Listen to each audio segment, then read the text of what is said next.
Good evening, and welcome back to the Sleepy History channel. Tonight, we're diving into the fascinating world of Greek mythology. I want to extend a warm greeting to you, dear listener. Whether you are curled up under the covers, preparing to drift into sleep, or simply seeking a quiet moment of relaxation, I'm delighted that you've chosen to spend this time with me. If you feel like sharing, let me know where in the world you're listening from, or what time of day it is for you right now. For now, get cozy, settle in, and let's begin.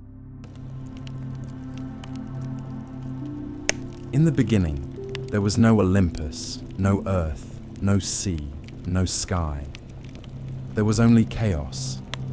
And chaos was not the kind of chaos modern tongues describe. Disorder, confusion, frenzy. It was older than language itself. Chaos was a yawning void, a gaping nothingness without form or direction. It was not evil, nor good, nor even neutral. It simply was. From that ancient nothing came the first stirrings of existence.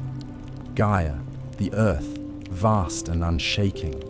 Tartarus, the abyss beneath the earth, dark and dreadful, and Eros, the force of love and desire, the binding agent of all future creation. These were not gods as we think of them, not yet, but elemental truths given form. Then came Nyx, the night, clothed in a shadow so thick even chaos recoiled. She was followed by Erebus, the darkness of the underworld, who would dwell beside her in that early silence. From the union of night and darkness came ether, the pure upper air breathed by the gods, and Hemera, the day, who from the beginning was fated to chase her mother endlessly across the sky. Thus, the cycle of night and day was born not through science but through myth, through a family of strange invisible titans who lit and dimmed the sky with each passing hour. Gaia, the earth herself, did not lie idle. She was patient and fertile, and from her own body she brought forth Uranus, the sky, vast and star-strewn. He was both her son and her consort, and when he arched over her, stretching across the heavens, the world found its first shape. A domed sky above a broad and endless plain. Gaia also birthed the mountains, tall and wild, and Pontus, the sea, who surged with a will of his own before ships or sea monsters ever touched his waters. Together, earth and sky became the first great pair, and their union brought forth the Titans, the first generation of powerful beings who would rule the cosmos long before Zeus and his kin rose to power. There were 12 Titans in all, 6 sons and 6 daughters, each vast and elemental in their own right. Oceanus, the encircling river, Hyperion, the lord of light, Coeus, the inquirer, Creus, the constellation bearer, Iapetus, the ancestor of men, and Cronus, youngest and most cunning. Among the daughters, Theia, shining mother of the sun and moon, Rhea, future mother of gods, Themis, embodiment of divine law, Mnemosyne, the memory of all things, Phoebe, the radiant one, and Tethys, the nourishing sea. But Gaia's womb was not finished with them. She bore monstrous children as well, beings of strength and dread. First came the Cyclopes, Brontes, Steropes, and Arges, each with a single eye burning like a forge in the center of their brow. They were the smiths of lightning, strong and simple, and they feared no god nor giant.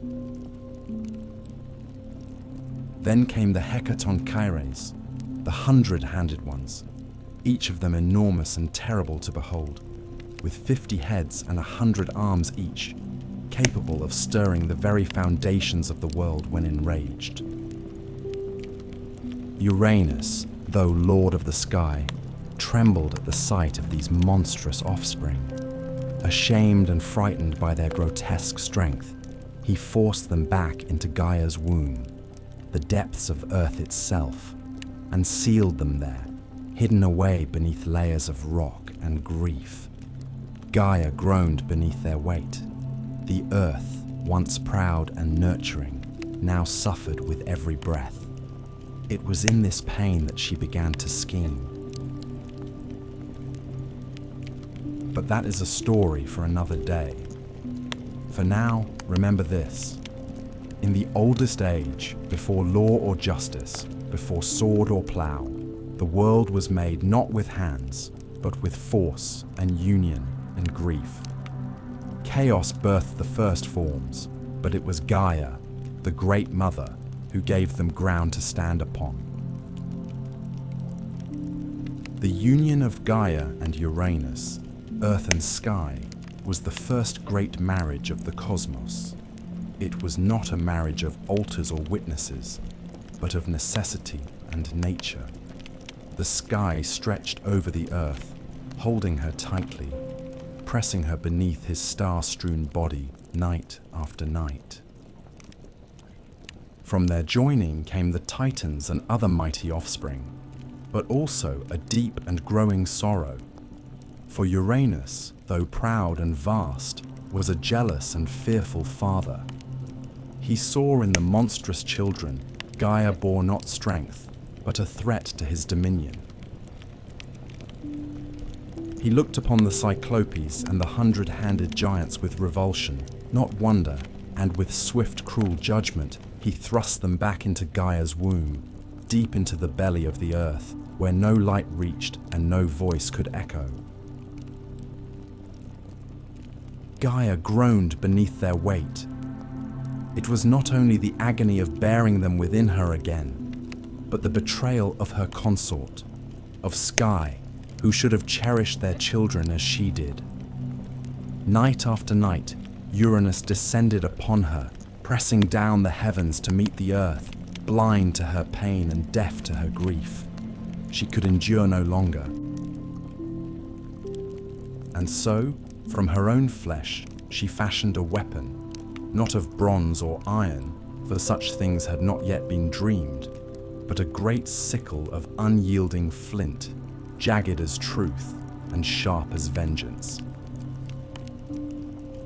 Then she went to her Titan sons, the firstborn and mightiest among her children, and laid bare her suffering. "Your father has wronged me," she said. "He has caged your brothers. He has silenced the womb that bore you. Who among you will aid me?" One by one they turned away, fearful of their father's might. Only Cronus, the youngest, the shrewdest, the one with watchful eyes and a patient heart, stepped forward. "I will do it," he said. "Give me the blade." So Gaia set the trap. She waited for Uranus to descend, as he always did, laying himself across her in the dark. And from the shadows, Cronus sprang. With a steady hand and no hesitation, he brought the sickle down upon his father.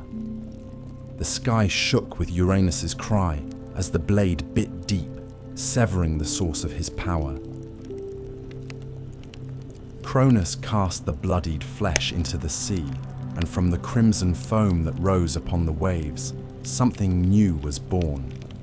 A figure of impossible beauty, terrible and irresistible in equal measure.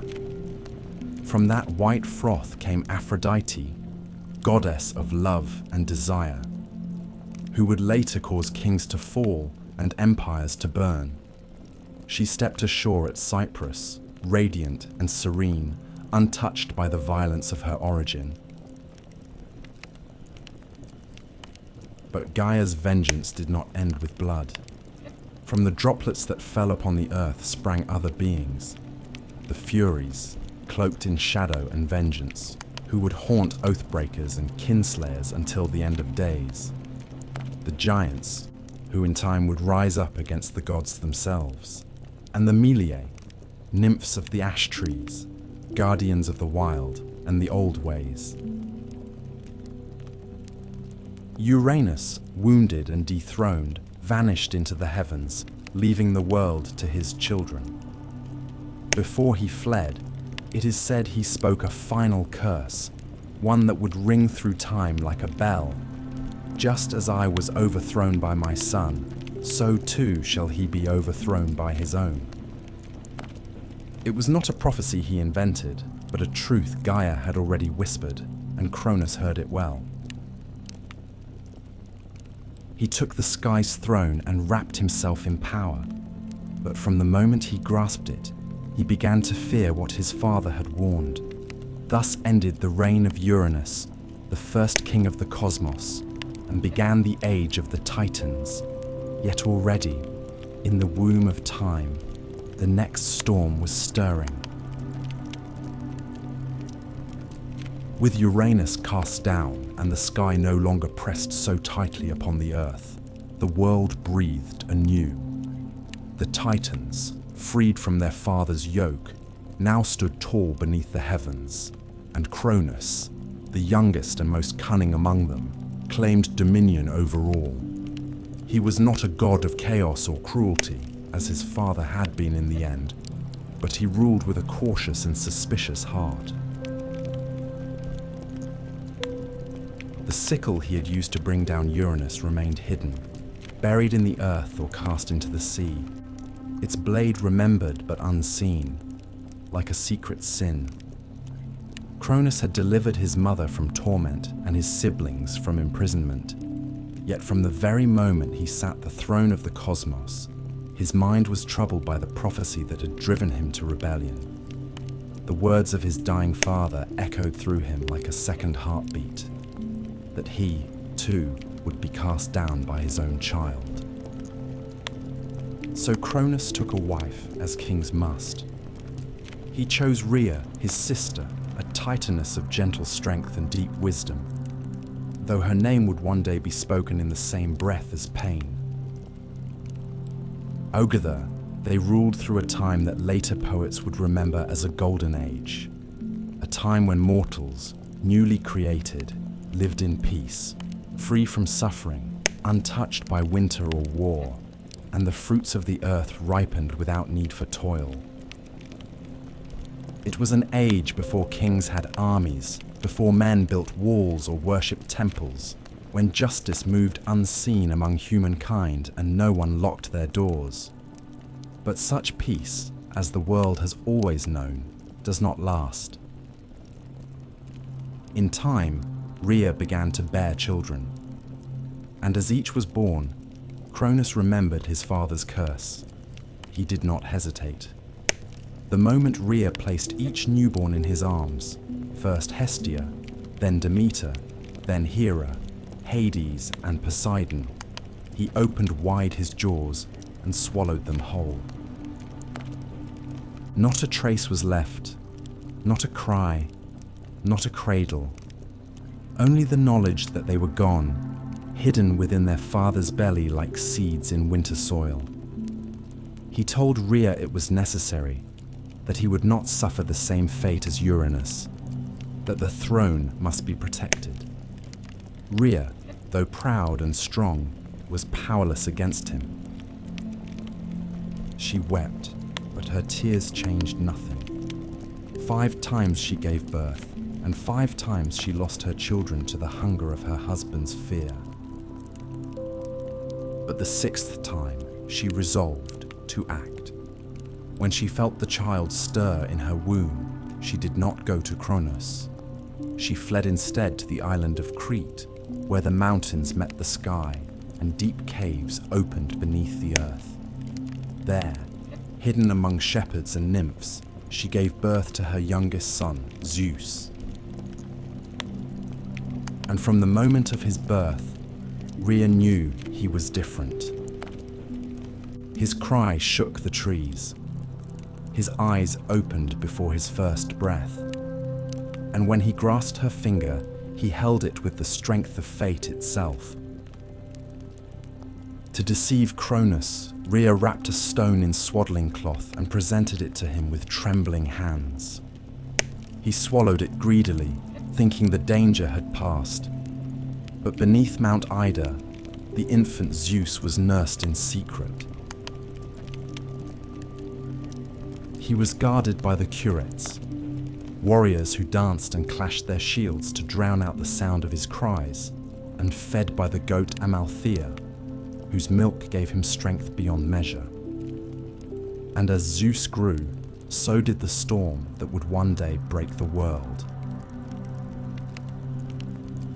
Yet for now, the age of Cronus held. The sky was high, the earth was green, and the Titans ruled from their thrones, oblivious to the gathering wind. But deep within Cronus, 5 children stirred in the dark, and far to the west, a child born in secrecy watched the stars and waited.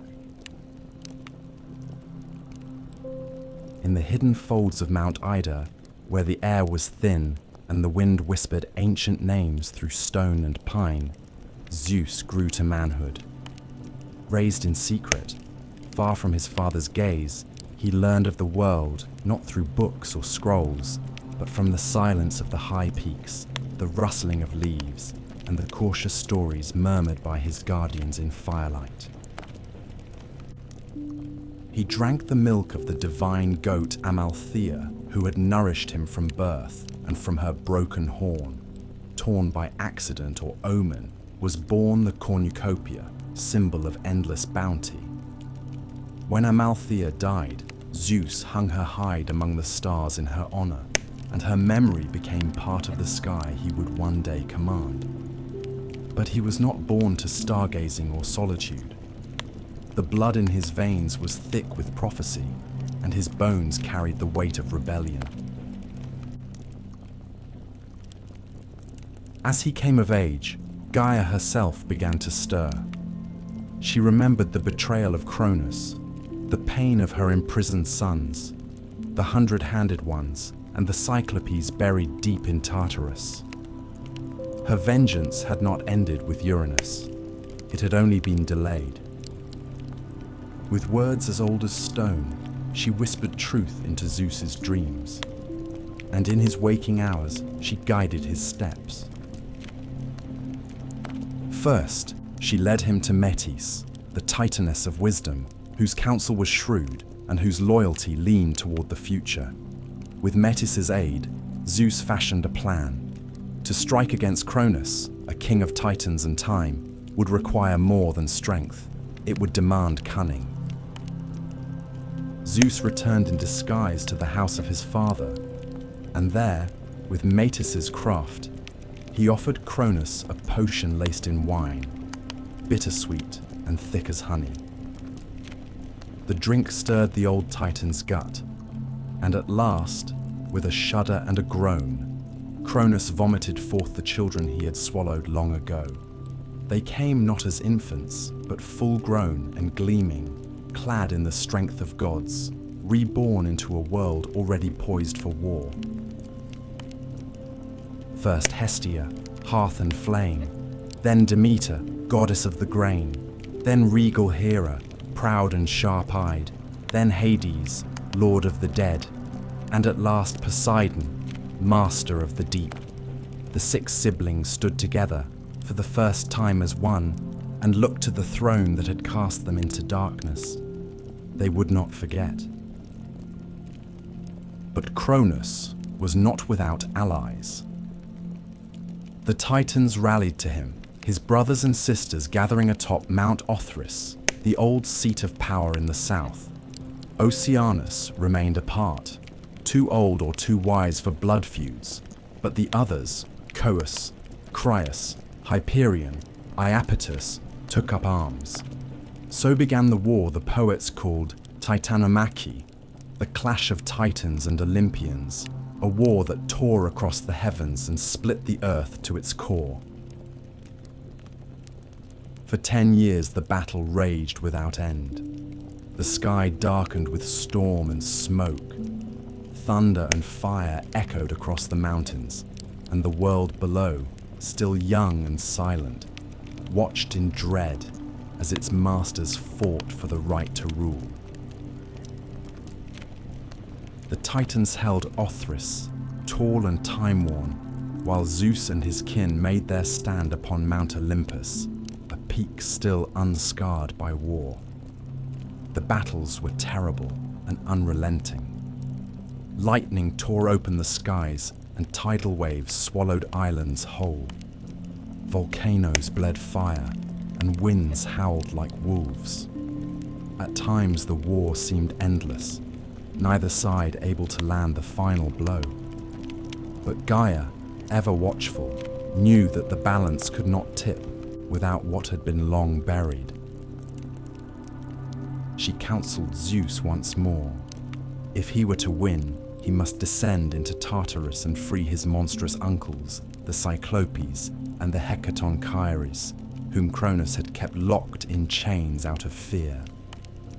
With his siblings beside him, Zeus broke the gates of the underworld and released the imprisoned powers.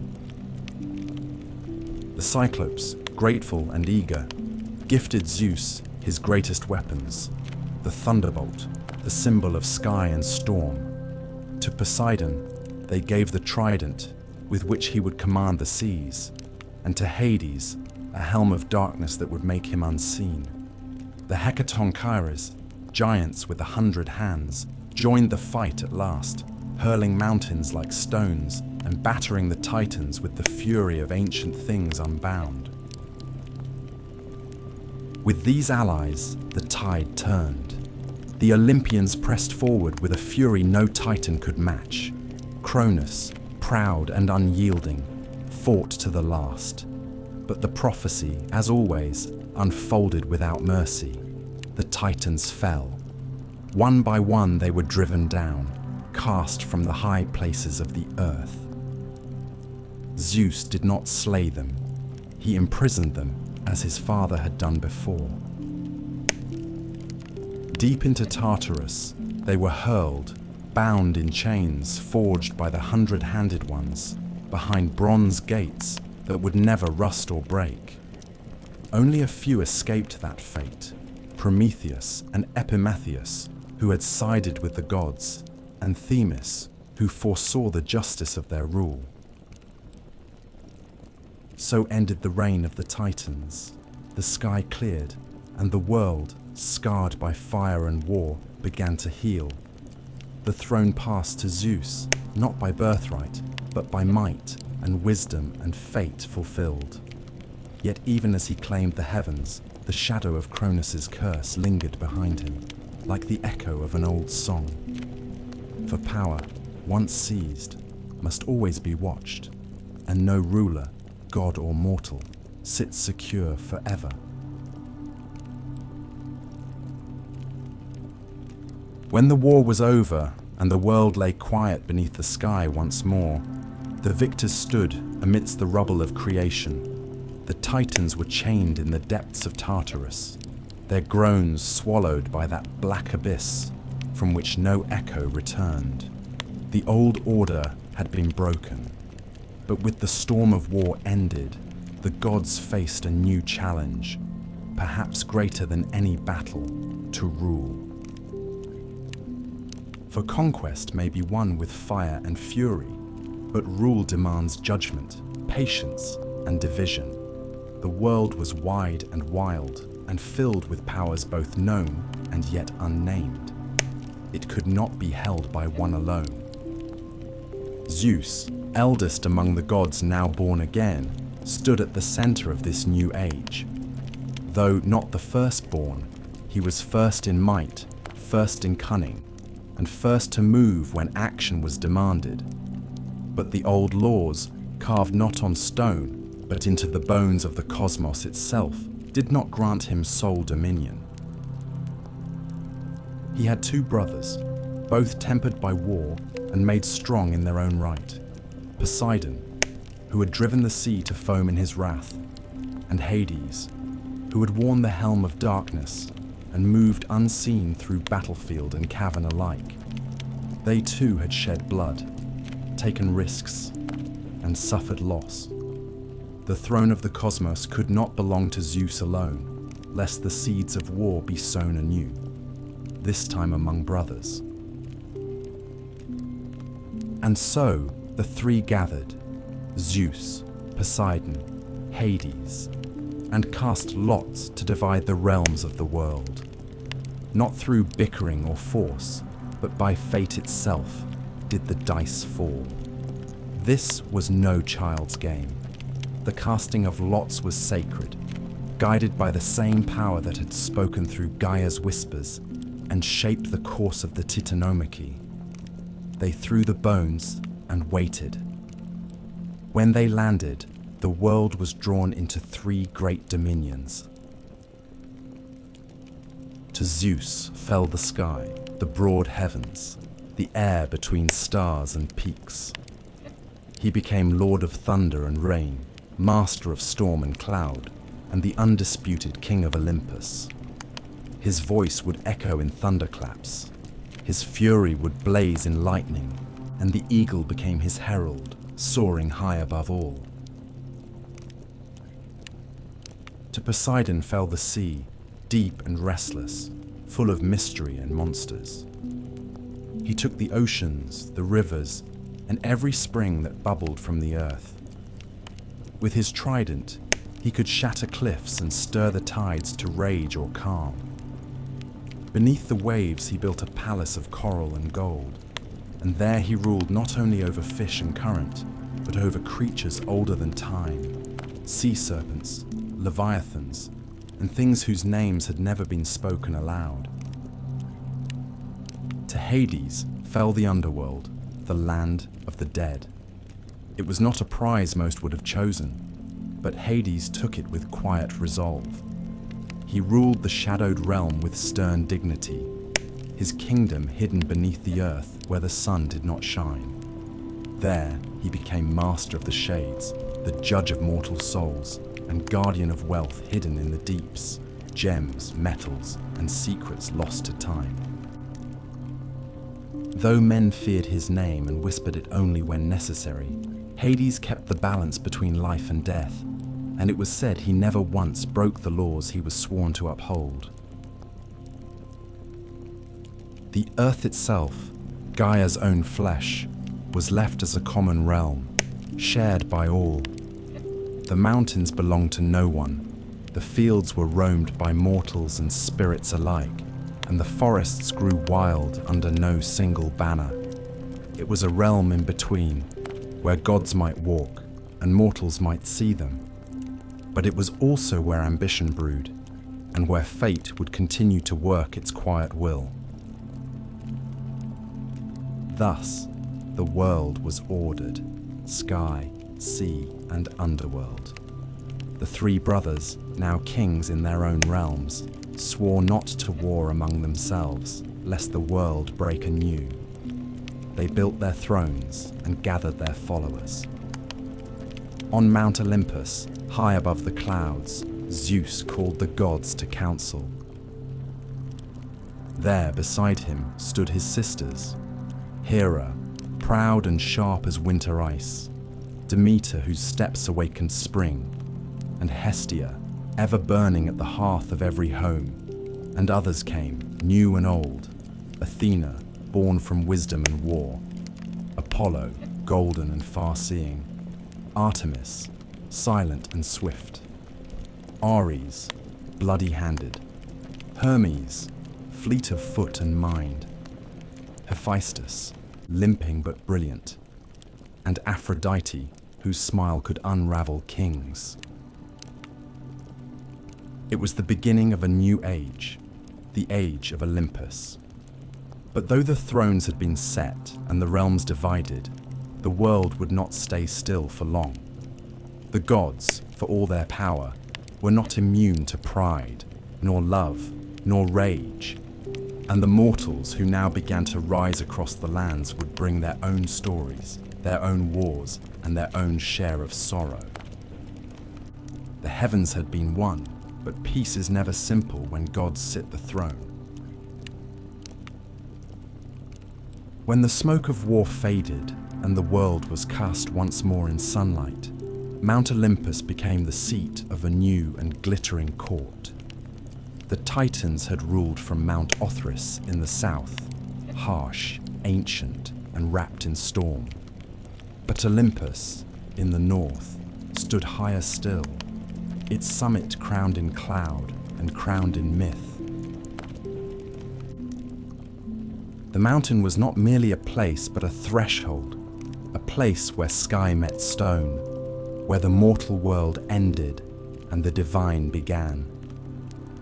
It was here that Zeus, having claimed the heavens by fate and force, gathered the new pantheon of gods. The Olympian court did not mirror mortal kingdoms. There were no brick-paved roads leading to its gates, no heralds announcing guests, no armies stationed at its base. The gods needed no walls to guard them. The air itself served as their boundary, a veil too high for mortal breath. Olympus was said to have no storms, no snow, no decay. Its halls were of marble and cloud, its ceilings vaulted with starlight, and its corridors stretched wide enough for wind to wander freely. Here, the gods walked not as shadows or omens, but in full form, radiant, terrible, and more alive than anything that walked the earth below. At the summit of Olympus stood Zeus, king of gods and men, seated upon a throne of thunder. He ruled not by brute strength alone, though his power was unmatched, but by the will of fate and the long memory of war. His voice carried like distant thunder. His eyes saw beyond clouds and time. And in his hand he carried the thunderbolt, the Cyclops' gift, the symbol of judgment swift and final. But even he did not rule alone. Around him stood the others, each a pillar in the new order of the world. Hera sat beside him, not merely as wife, but as queen, sovereign in her own right. She was the goddess of marriage, of queenship and childbirth, and the silent fury of a woman wronged. Proud and unyielding, Hera remembered every slight, and her jealousy would one day shape the fates of gods and mortals alike. Her crown was not one given, but earned, forged in the fires of betrayal and bound by the sacred oaths of Olympus. Demeter came next, the goddess of grain and growth. Where her feet touched the earth, the soil softened and seeds stirred. Her presence brought harvest and plenty, and without her, the fields grew barren. She did not sit high among the thunder and marble, but walked often in the world below, watching over the ploughmen and mothers who whispered her name at dawn. She was older than most, quieter than many, but none doubted her power. Then there was Hestia, goddess of the hearth, the firstborn of Cronus and Rhea, and the last to be freed from her father's belly. She asked for no temple, no grand myths, no wars or lovers. She tended the eternal flame in the center of Olympus and watched over every home and hearth on earth. Her power was gentle but ever present. For as long as fire burned in a household, Hestia lived there too. The younger gods came in time, some born in Olympus, others delivered by strange means. Athena was first among them, born not of womb, but of wisdom. When Zeus swallowed Metis, fearing her unborn child would surpass him, he thought the matter ended. But Metis did not die. She lived within him, whispering, scheming, crafting knowledge in the dark. One day, Zeus groaned in agony, and with a blow to his skull, Athena sprang forth, fully grown, clad in bronze, spear in hand, her eyes clear and sharp as flint. She became goddess of wisdom, strategy, and just war, a virgin warrior with no patience for frivolity. Apollo and Artemis came next, twins born of Leto, a titaness who wandered long and weary to find a place to give birth. No land dared offer her sanctuary, for Hera's wrath was vast and vengeful. At last, the floating island of Delos accepted her, and there she bore her children.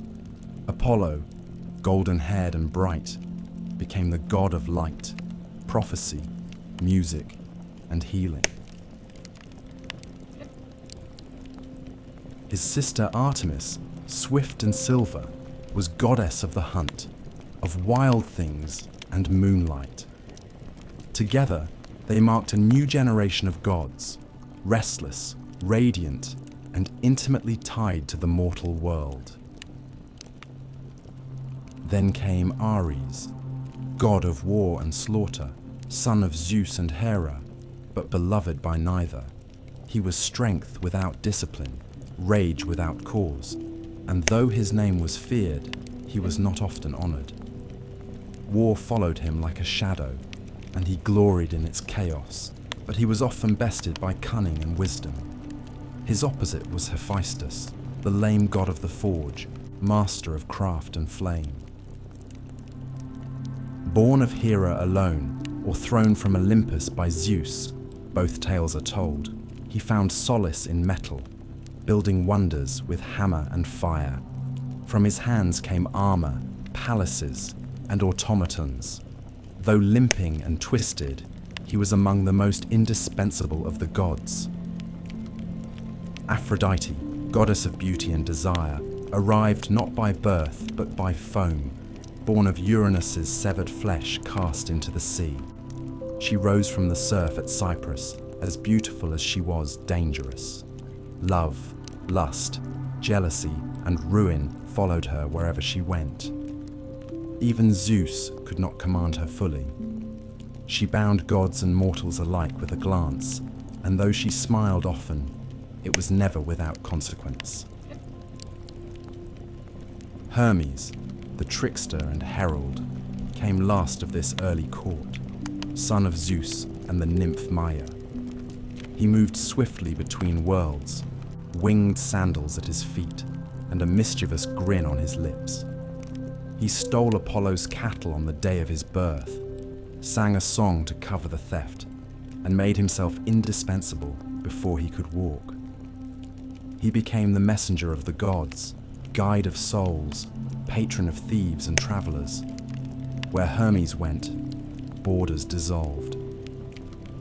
This was the Olympian court, a gathering not of saints, but of powers, raw, flawed, radiant, and vast. They quarreled as siblings do, took sides in mortal affairs, fell in love, betrayed each other, waged petty rivalries, and enacted divine justice. But above all, they ruled. From Olympus they watched the world below and shaped it to their will. The age of Titans was gone, but in its place came an era of stories, of gods who walked among men, of heroes born from their unions, and of a world forever changed by the hands of the divine. The world had its rulers now, but peace, as ever, was a fragile thing, and fate had not yet spoken its last word. Long before men raised cities of marble or carved their prayers into stone, there were no humans upon the earth. The gods ruled alone, their courts high upon Olympus, their domains vast and varied. The world beneath them was green and wild, teeming with beasts and silent mountains. But there were no hands to till the soil, no voices to sing to the stars, no fire to warm the night. It was Prometheus, a titan of the old blood, who first imagined the shape of man. He was no friend to Cronus, nor was he ever counted among those chained in Tartarus. During the War of the Titans, Prometheus had sided with Zeus, not out of love or loyalty, but out of foresight, for he bore the gift of prophecy, and he knew which way the storm would break. Prometheus's name meant forethought, and it suited him. He was brother to Epimetheus, whose name meant afterthought, and never was a pair of brothers more different. Where Epimetheus acted in haste and repented in leisure, Prometheus saw farther, thought longer, and questioned the justice of every decree, even those issued by the king of the gods himself. He walked the line between Titan and Olympian, old world and new, a creature of reason in a cosmos ruled by passion and power. It was he who first shaped mankind. Some say he sculpted them from clay beside the banks of a river, his fingers smoothing mud into limbs, his breath giving them life. Others claim he molded them in the image of the gods, upright and thoughtful, gifted with the spark of invention. But however it happened, the first men were made, and they were weak, soft of skin, slow of foot, clawless, fangless, and lacking in both fur and fire. They were naked beneath the sky, trembling in winter, defenseless against the beasts of the world. Prometheus looked upon them and pitied them. He went to Olympus and asked that man be given a gift, something to help them survive, something to raise them above the level of animals. But Zeus refused. He saw in mortals not promise, but peril. The God King had only just seized his throne and was wary of new forces rising beneath him. "Let them live," he said, "but let them fear. Let them know their place beneath the gods." Fire, he declared, was the privilege of immortals. The hearth flame of Hestia, the thunderbolt of Zeus, the forge of Hephaestus, these were not for mortal hands. But Prometheus, stubborn and just, did not yield. In secret, he climbed to the heavens, stole a flame from the forge of Hephaestus, and hid it in a hollow fennel stalk. Carrying it down from Olympus, he gave it to man. For the first time, fire crackled beneath the stars, smoke rose in spirals above the treetops, light pushed back the darkness. With fire came warmth, safety, cooking, metal, language, craft. Humanity, once cold and voiceless, began to build, and with fire came defiance too. Zeus was not long in discovering the theft. His fury was terrible. To punish mankind, he commissioned the gods to create a gift, though it was a curse in disguise. Hephaestus shaped her from clay, a woman of perfect beauty. Aphrodite gave her charm, Hermes gave her cunning, and Athena clothed her in silver raiment.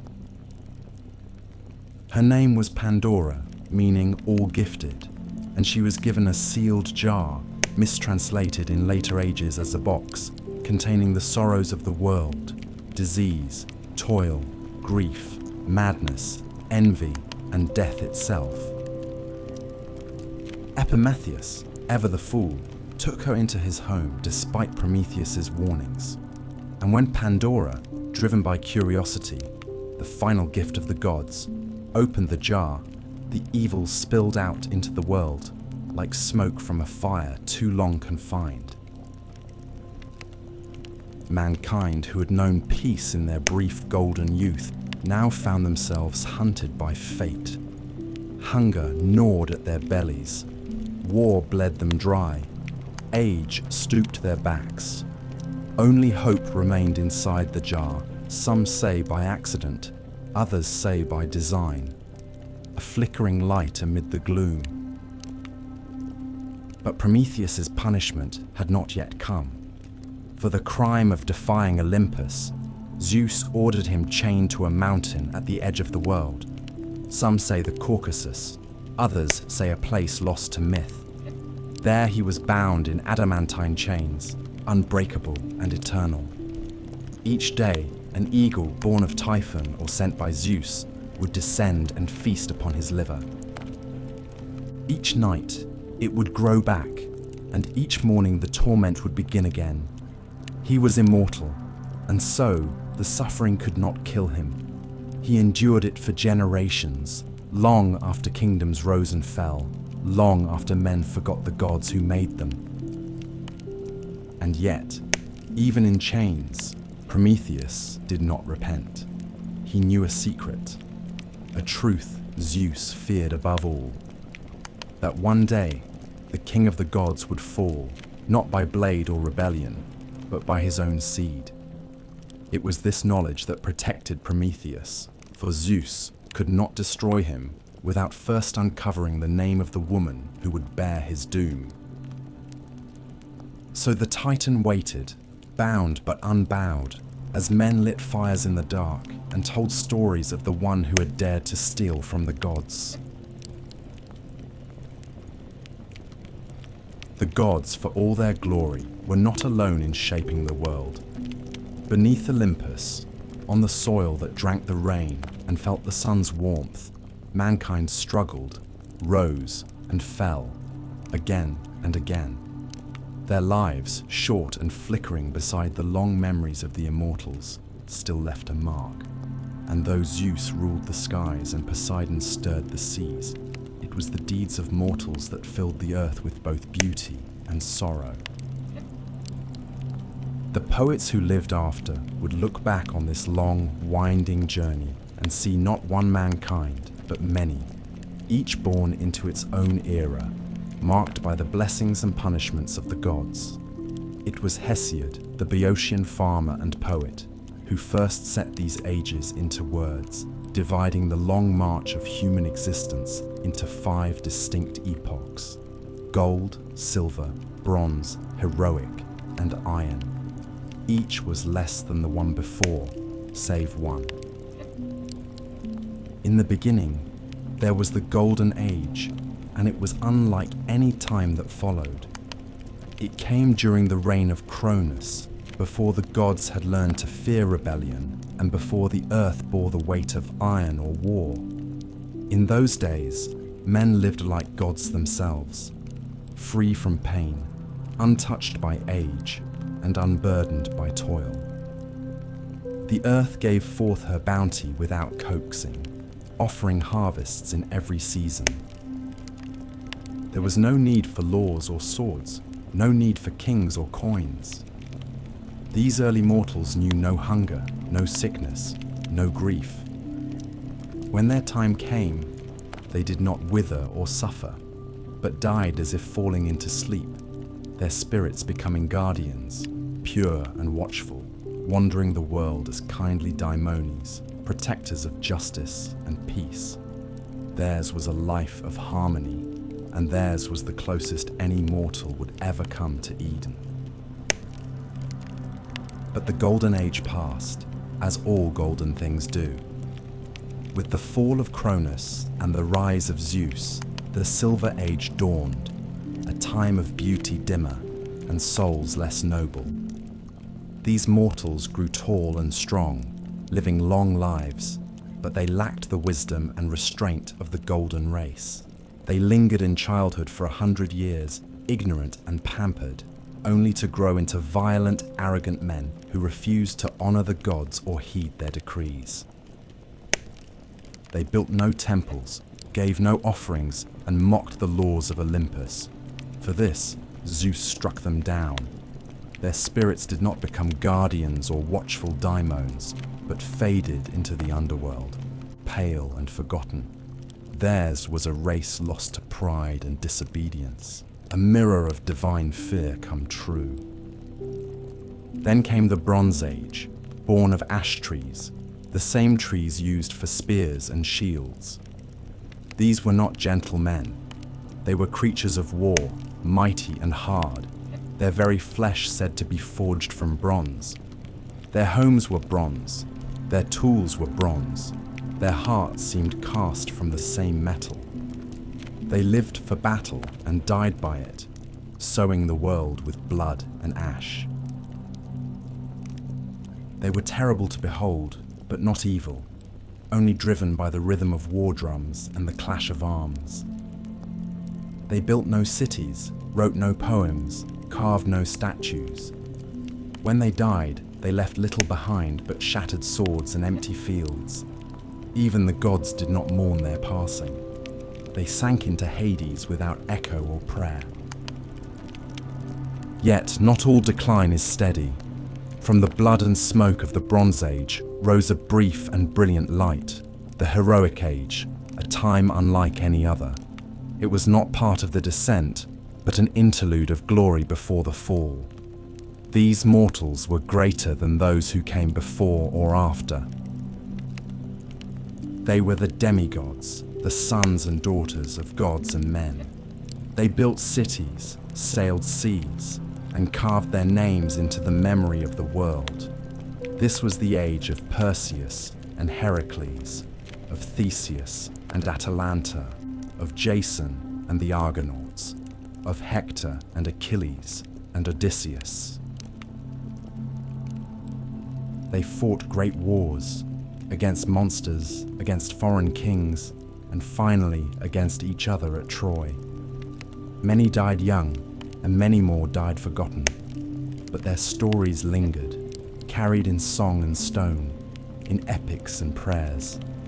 Some were granted a place in the Isles of the Blessed, far beyond ocean's edge, where heroes dwell in peace and sunlight forever.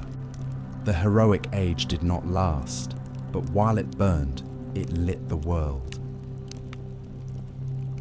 And then came the age that Hesiod called his own, the Iron Age, where we still dwell.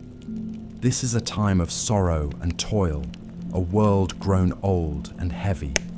Men now labor from dawn to dusk, planting seeds in bitter soil, raising children amid war and famine, growing old with pain and fear. In the Iron Age, bonds break easily between friends, between kin, between guest and host. Justice, once tall and golden, now walks with her eyes averted. Lies are many, oaths are cheap, and the gods, if they still watch, do so with silence. In this age, mortals build towers but forget their ancestors. They chase gold and power and cut down the forests that fed them. It is an age of struggle, and it is said that one day even this will pass. One day, the gods will turn their backs entirely.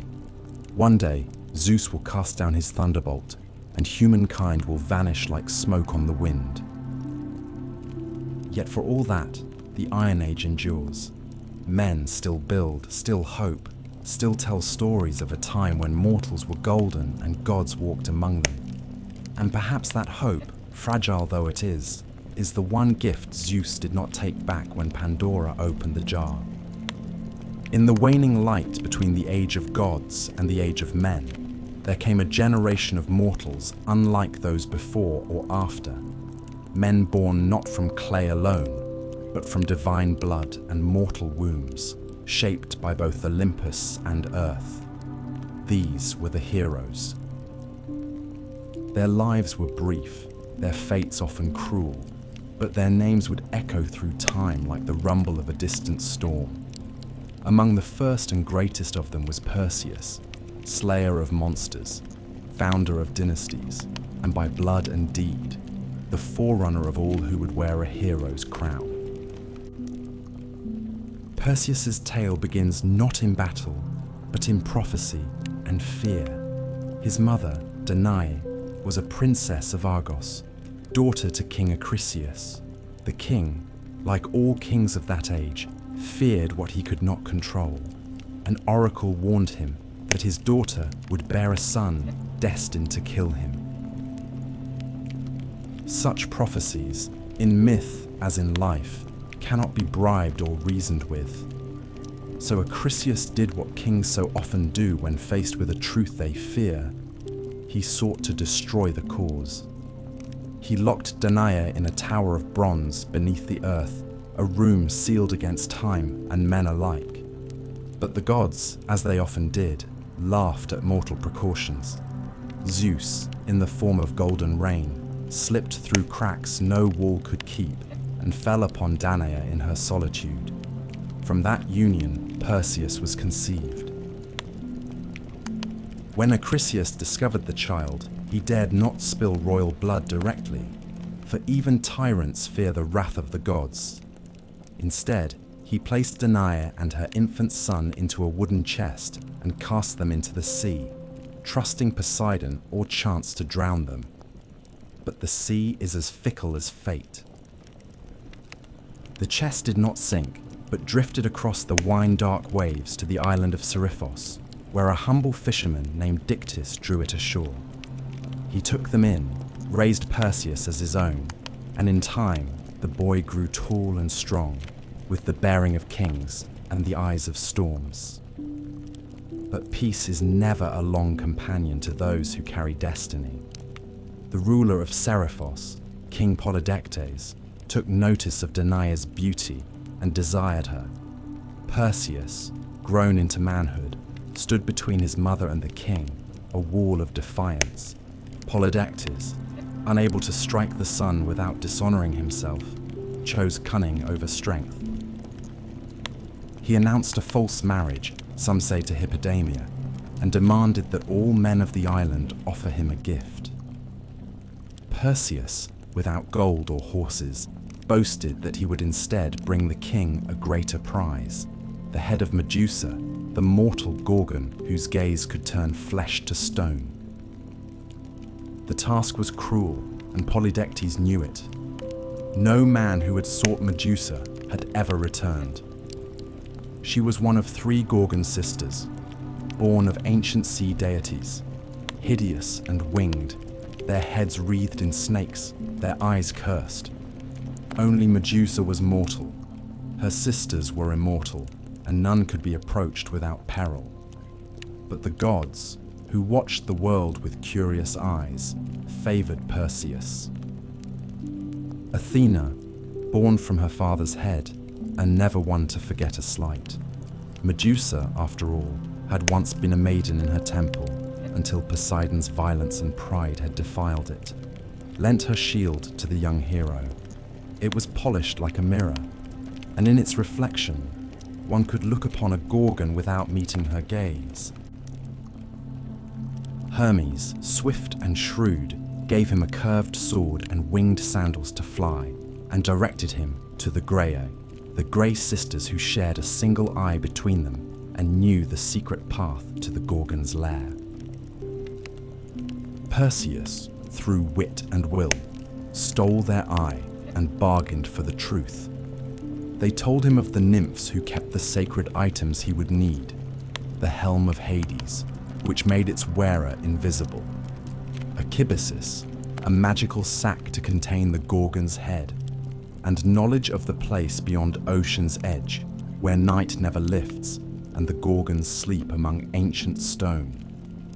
Armed with these divine gifts, Perseus flew over sea and desert until he reached the ends of the earth. He found them sleeping, Medusa and her sisters, curled in a shadowed grove, ringed by the statues of those who had come before.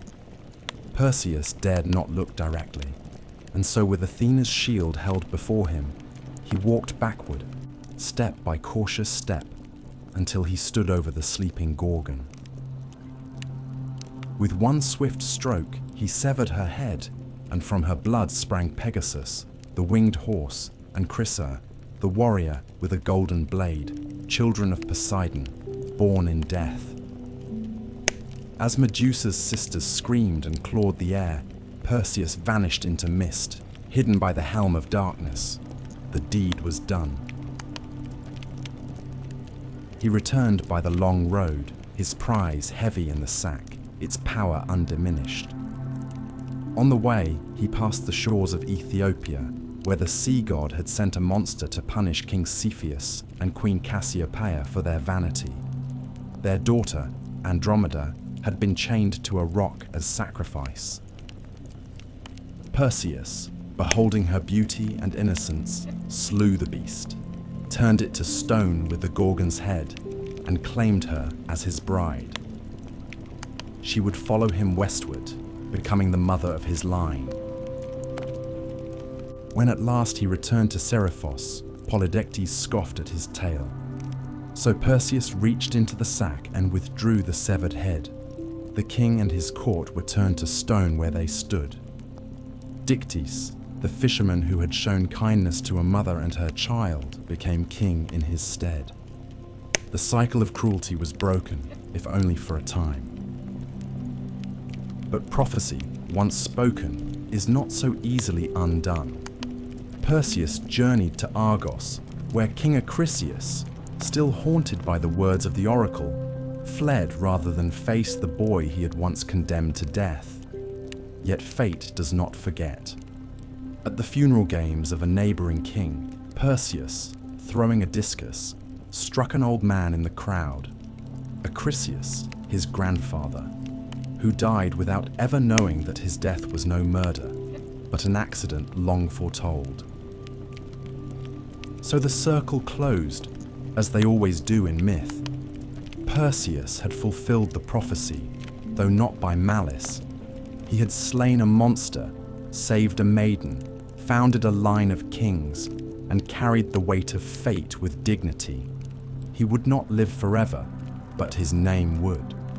For from his blood would come Heracles, and from Heracles, the next chapter in the story of the gods and men. If Perseus was the first great hero, Heracles was the mightiest. His name, like thunder over distant mountains, carried weight across every land touched by Hellenic breath. He was not merely strong, but larger than life itself, straddling the border between man and god, joy and grief, triumph and tragedy.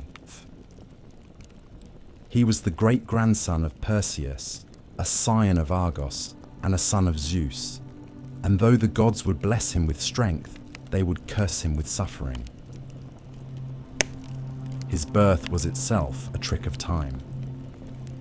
Zeus, ever lustful, desired Alcmene, wife of the Theban general Amphitryon. Disguised as her husband, the king of gods lay with her, extending a single night into threefold length.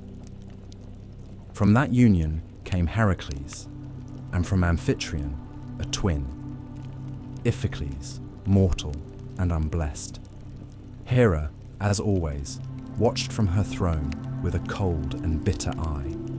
She knew her husband's ways, and she knew too well the threat that this child, half god though he was, might one day pose to her own dominion. Even in the cradle, Heracles bore the mark of the divine. Hera, seeking to destroy him early, sent 2 serpents into the nursery to strangle the infant. But the child reached out with plump hands and throttled them both, one in each fist, before any nurse could scream. From that moment, his fame began to grow. As a youth, he trained in all the arts befitting a nobleman: music, archery, wrestling, and chariot driving. Yet there was something wild in him, a restlessness of soul that no lyre or tutor could tame. Manhood brought him both love and ruin. He married Megara, daughter of the Theban king Creon, and for a time lived in peace, fathering sons and defending his city. But Hera had not forgotten. In a fit of divine wrath, she clouded Heracles' mind with madness. Raging through his own halls, he slew his wife and children with the same hands that had once cradled them. When the madness passed and his vision cleared, he beheld the blood and ruin of his own house. His cries reached Olympus, but no god answered. To atone, he sought out the oracle of Delphi. The Pythia, speaking in riddles, told him he must submit to the will of Eurystheus, king of Tiryns, his cousin, lesser in strength, but greater in fate. Only through servitude, through suffering, could Heracles earn redemption. Thus began the 12 labors, deeds so great and terrible that even the gods took notice. The first labor was to slay the Nemean lion, a beast whose golden hide could not be pierced by mortal weapons. Heracles cornered it in its cave and strangled it with his bare hands.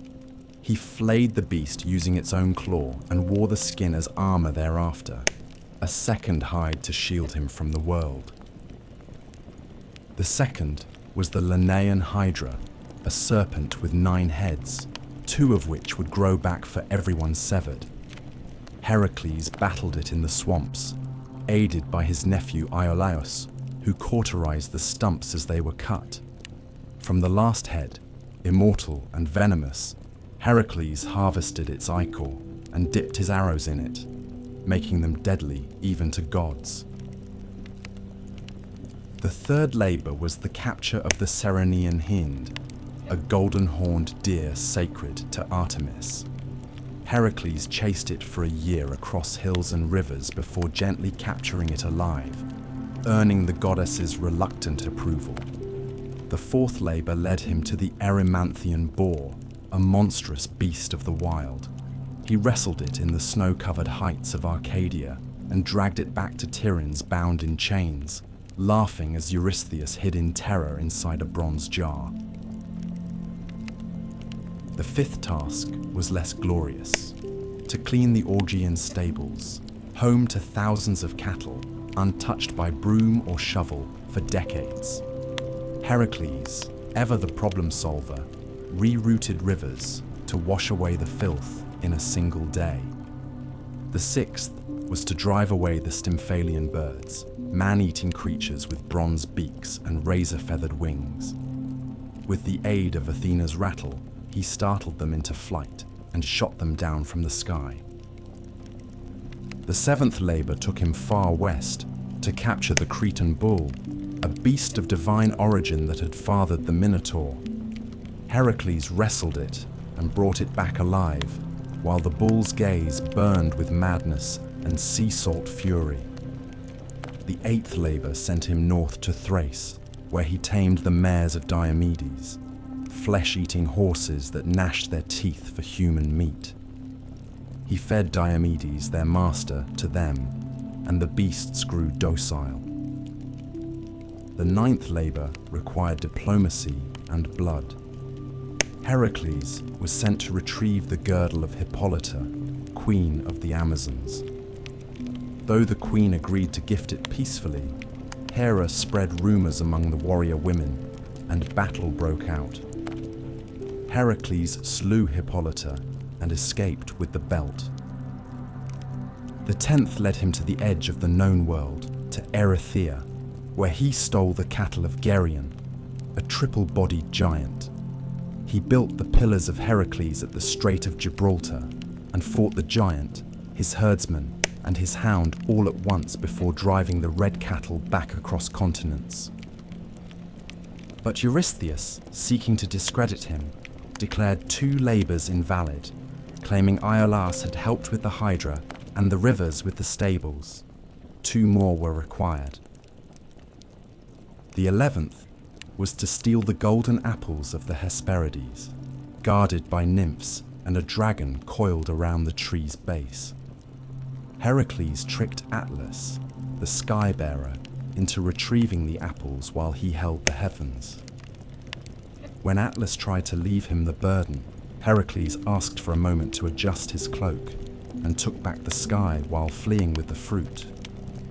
The 12th and final labor was the most harrowing: to descend into Hades itself and bring back Cerberus, the 3-headed hound.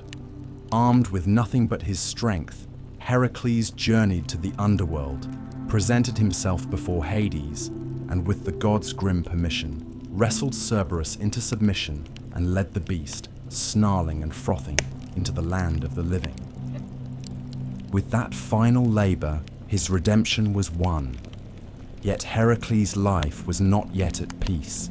He fought more battles, took new wives, and fathered many children. But Hera's hatred endured.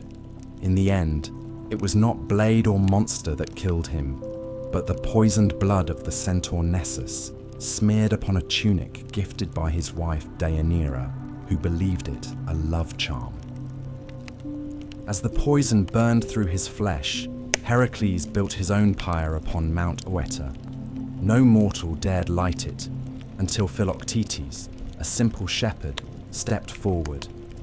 For that, he was given the hero's bow. Heracles was consumed by flame, but in death, he was reborn. Zeus lifted him to Olympus, where he was granted immortality and married to Hebe, goddess of youth. He became not just a hero, but a god. His labors, born of grief and guilt, became the very measure of heroism. Where others were remembered in story, Heracles was remembered in shrines, in games, and in the hearts of men who, though mortal, dared to dream of greatness. If Heracles was the greatest of Greek heroes, then Theseus was the most political, the most cunning, the most human. He was not merely a slayer of beasts or a breaker of curses. He was a builder of cities, a weaver of laws, and the founding spirit of Athens, the city that would one day name itself the cradle of civilization.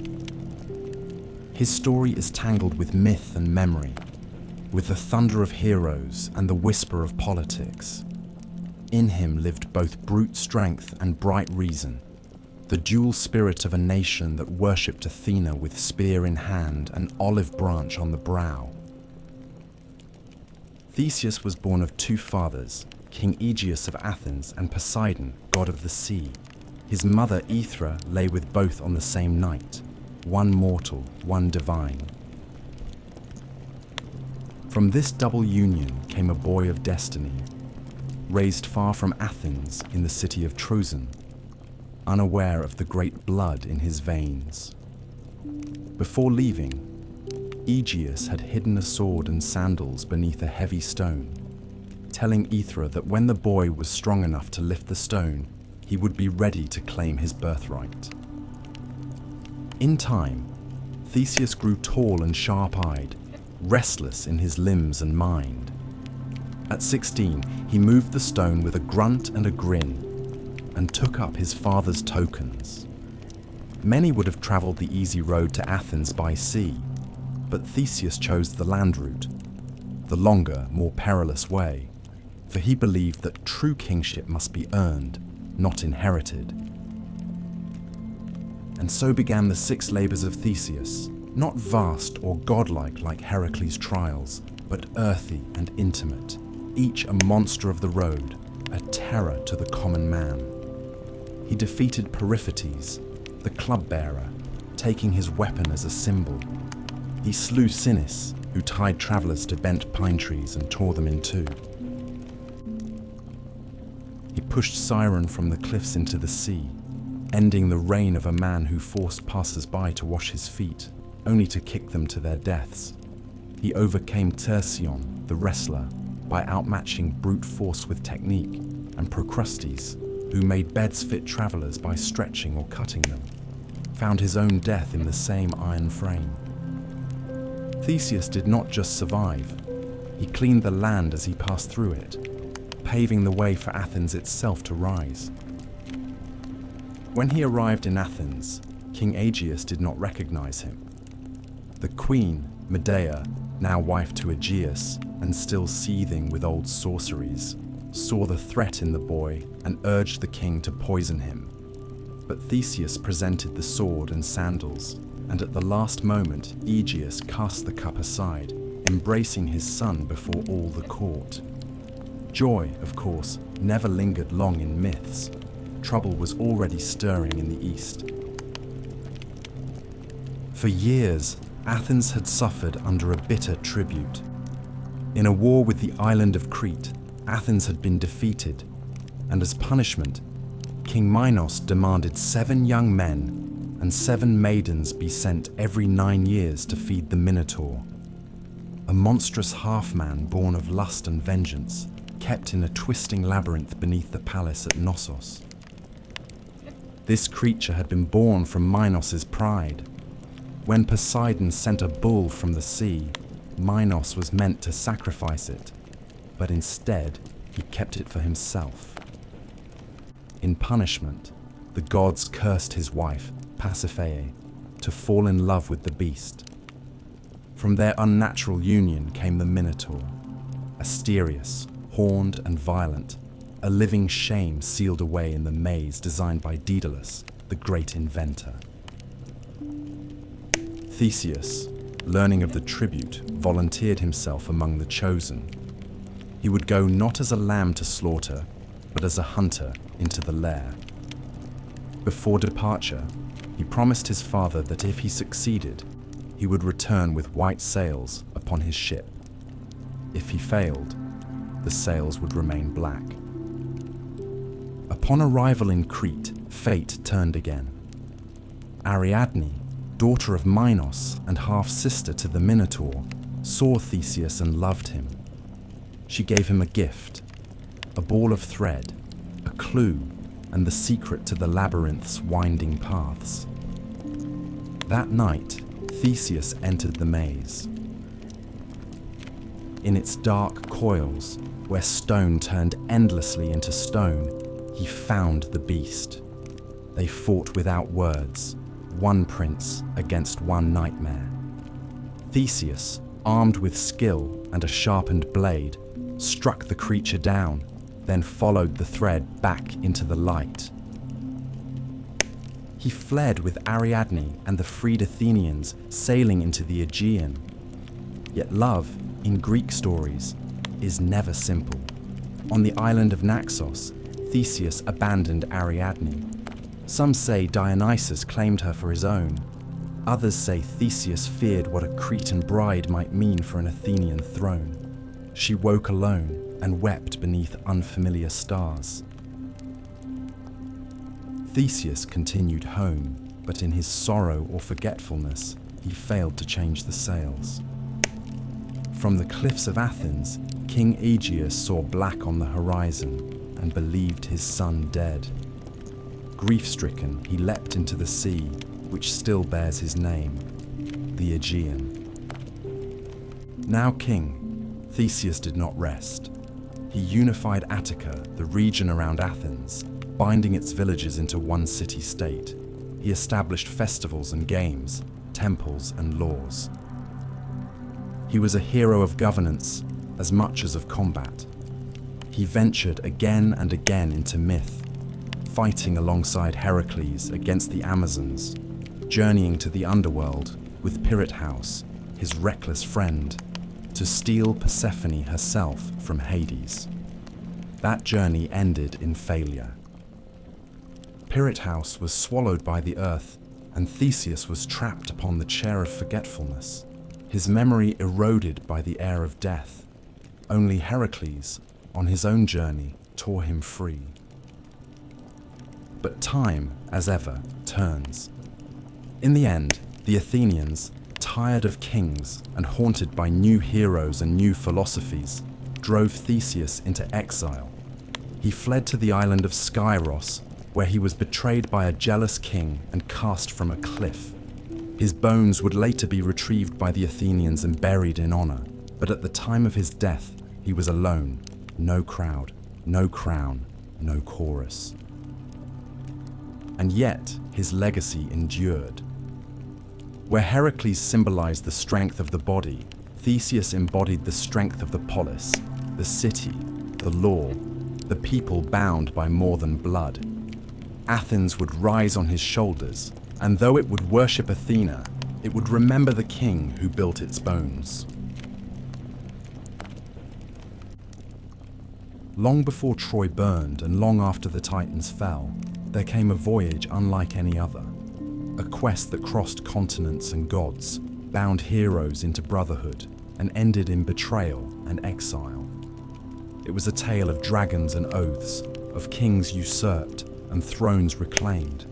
And at the center of it all was Jason, a prince exiled in childhood, a hero groomed not by war or prophecy, but by the long, slow fire of vengeance. His tale began in Iolcus, a coastal kingdom in Thessaly, where King Aeson, Jason's father, had been usurped by his own brother Peleus, a man who worshipped no law but power. Fearing the boy who might one day rise against him, Peleus sought to kill Jason at birth. But Aeson, forewarned, sent the infant away, smuggled from court, and raised in secret by the wise centaur Chiron, who had trained Achilles, Asclepius, and other sons of fate. Jason grew strong in the wild, fed on honey and knowledge, his limbs hardened by hunting, his mind by songs of kings who had fallen and risen again. Years passed. Jason returned to Iolcus, a man, clad in a single sandal. For as he crossed the river Anaurus, he had lost one in the muddy current, while carrying an old woman across. The woman, of course, was Hera in disguise, testing the young hero. When he entered the city, Peleus saw the one-sandaled stranger and turned pale. For the oracle had once warned him, "Beware the man who comes with one shoe." Jason, bold but not foolish, did not draw a sword or raise a cry. He spoke plainly. He was Aeson's son and rightful heir. Peleus, too shrewd to strike openly, feigned welcome and offered a test. "If you wish to be king," he said, "then prove yourself worthy. Retrieve for me the golden fleece from the far land of Colchis. Bring back that ancient prize, and I will yield the crown." The ram had flown him across the sea, and when Phrixus reached safety in Colchis, he sacrificed the beast in gratitude. Its fleece, gold as fire, was nailed to an oak in a sacred grove, guarded by serpents and shadow, watched over by King Aeetes, son of the sun god Helios. No Greek had ever gone there and returned. But Jason accepted the challenge. He summoned the greatest heroes of his time to join him, and they came, not as soldiers, but as volunteers, each seeking glory. Heracles came, and Orpheus with his lyre, Atalanta the huntress, Castor and Pollux, the sons of Zeus, Meleager, Theseus, Zetes and Calais, winged sons of the north wind, 50 heroes in all. Together they boarded a ship named Argo, built by Argus under Athena's guidance. In its prow, she set a piece of sacred oak from Dodona, a timber that could speak in prophecy. The ship itself was a character in the tale, whispering warnings and guiding fate. They sailed east, past shores and tempests, into legend. Their first trials were not of monsters, but of men. On Lemnos, they met a land ruled by women, who had slain all their husbands. There, Jason lay with Hypsipyle, queen of the isle, and begot sons he would never see grown. In Thrace, they encountered the blind seer Phineus, tormented by the harpies who fouled his food. The winged Boreads drove the creatures off, earning Phineus's prophecy, a path through the deadly clashing rocks, 2 cliffs that slammed shut like jaws upon any who tried to pass. At Phineus's advice, they released a dove. It flew through and lost only a single tail feather. The Argo followed at full speed, and the rocks caught her stern, but just barely. From then on, the passage remained still. The sea, it seemed, respected those who dared. At last, they reached Colchis, a land of fire and iron. King Aeetes did not kill them on sight. Jason was a stranger, and in that ancient world, strangers were sacred. But Aeetes agreed to grant the fleece only if Jason completed 3 tasks. Yoke fire-breathing bulls, plow a field with them, sow it with dragon's teeth, and then defeat the warriors who would rise from the soil. These were not tests of courage, but of impossibility. It would have ended there, had the gods not intervened. Eros, at Hera's urging, struck Medea, daughter of Aeetes, with an arrow of love. She was a priestess of Hecate, versed in herbs and poison, untouched by men, cold as moonlight. But at the sight of Jason, her heart betrayed her. She gave him a potion to shield him from flame, taught him to hurl a stone among the earthborn warriors so they would turn on one another, and at last led him to the fleece itself, guarded by a serpent that never slept. Medea sang spells, and the beast sank into slumber. Jason seized the fleece, brilliant and soft as molten gold, and fled with Medea into the dark. 𝐻𝐴𝐻𝐸s pursued them with ships, but the lovers had bought time with blood.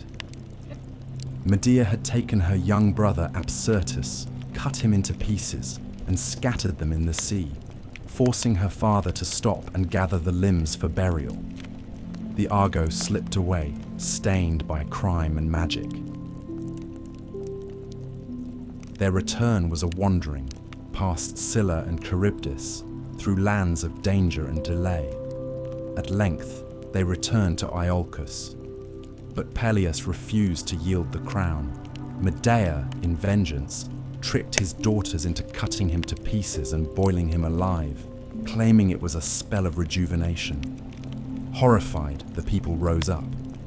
Jason, now tainted by treachery, was exiled. He fled to Corinth, where he and Medea lived for years in uneasy peace. But Jason, ever seeking legitimacy, cast Medea aside and chose a Corinthian princess for marriage. Medea, wronged and vengeful, unleashed a fury no man could endure. She poisoned the bride's gown, burning her to ash, and murdered her own sons by Jason. Then she fled, carried away in a chariot drawn by dragons, a gift from her grandfather Helios. Jason, broken, returned to Iolcus. In his final days he wandered among ruins, forgotten. One day, resting beneath the 𝐼𝐺𝐲, now dry-docked and decaying, a beam broke loose and struck his skull. So passed the great hero, not in battle, not in glory, but in silence, beneath the bones of his past. Yet the tale of Jason endured, for in the quest for the fleece, in the gathering of heroes, in love turned sour and greatness undone, Greece found one of its most enduring myths, the promise and price of ambition.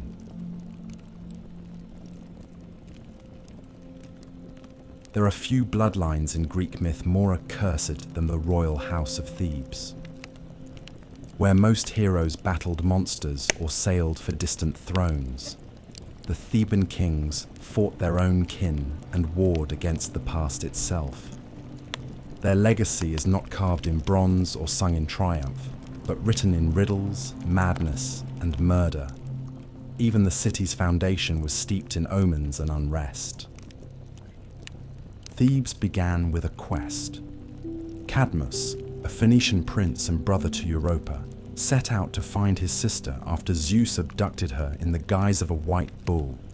Unable to recover her, Cadmus sought guidance from the oracle at Delphi, who told him to abandon his search and instead follow a cow until it lay down. There, he was to found a city. Obedient, he wandered until the beast collapsed upon a hill. But when Cadmus sent his companions for water, they met their deaths at the hands of a serpent, sacred to Ares, guarding a spring. Cadmus slew the serpent himself, and at Athena's bidding, sowed its teeth into the soil.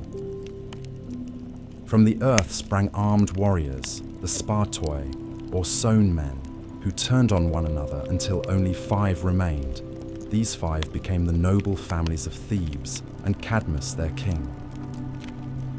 But the slaying of Ares' serpent drew divine wrath. Cadmus served the war god for 8 years in penance. He married Harmonia, daughter of Ares and Aphrodite, and the gods themselves came to their wedding.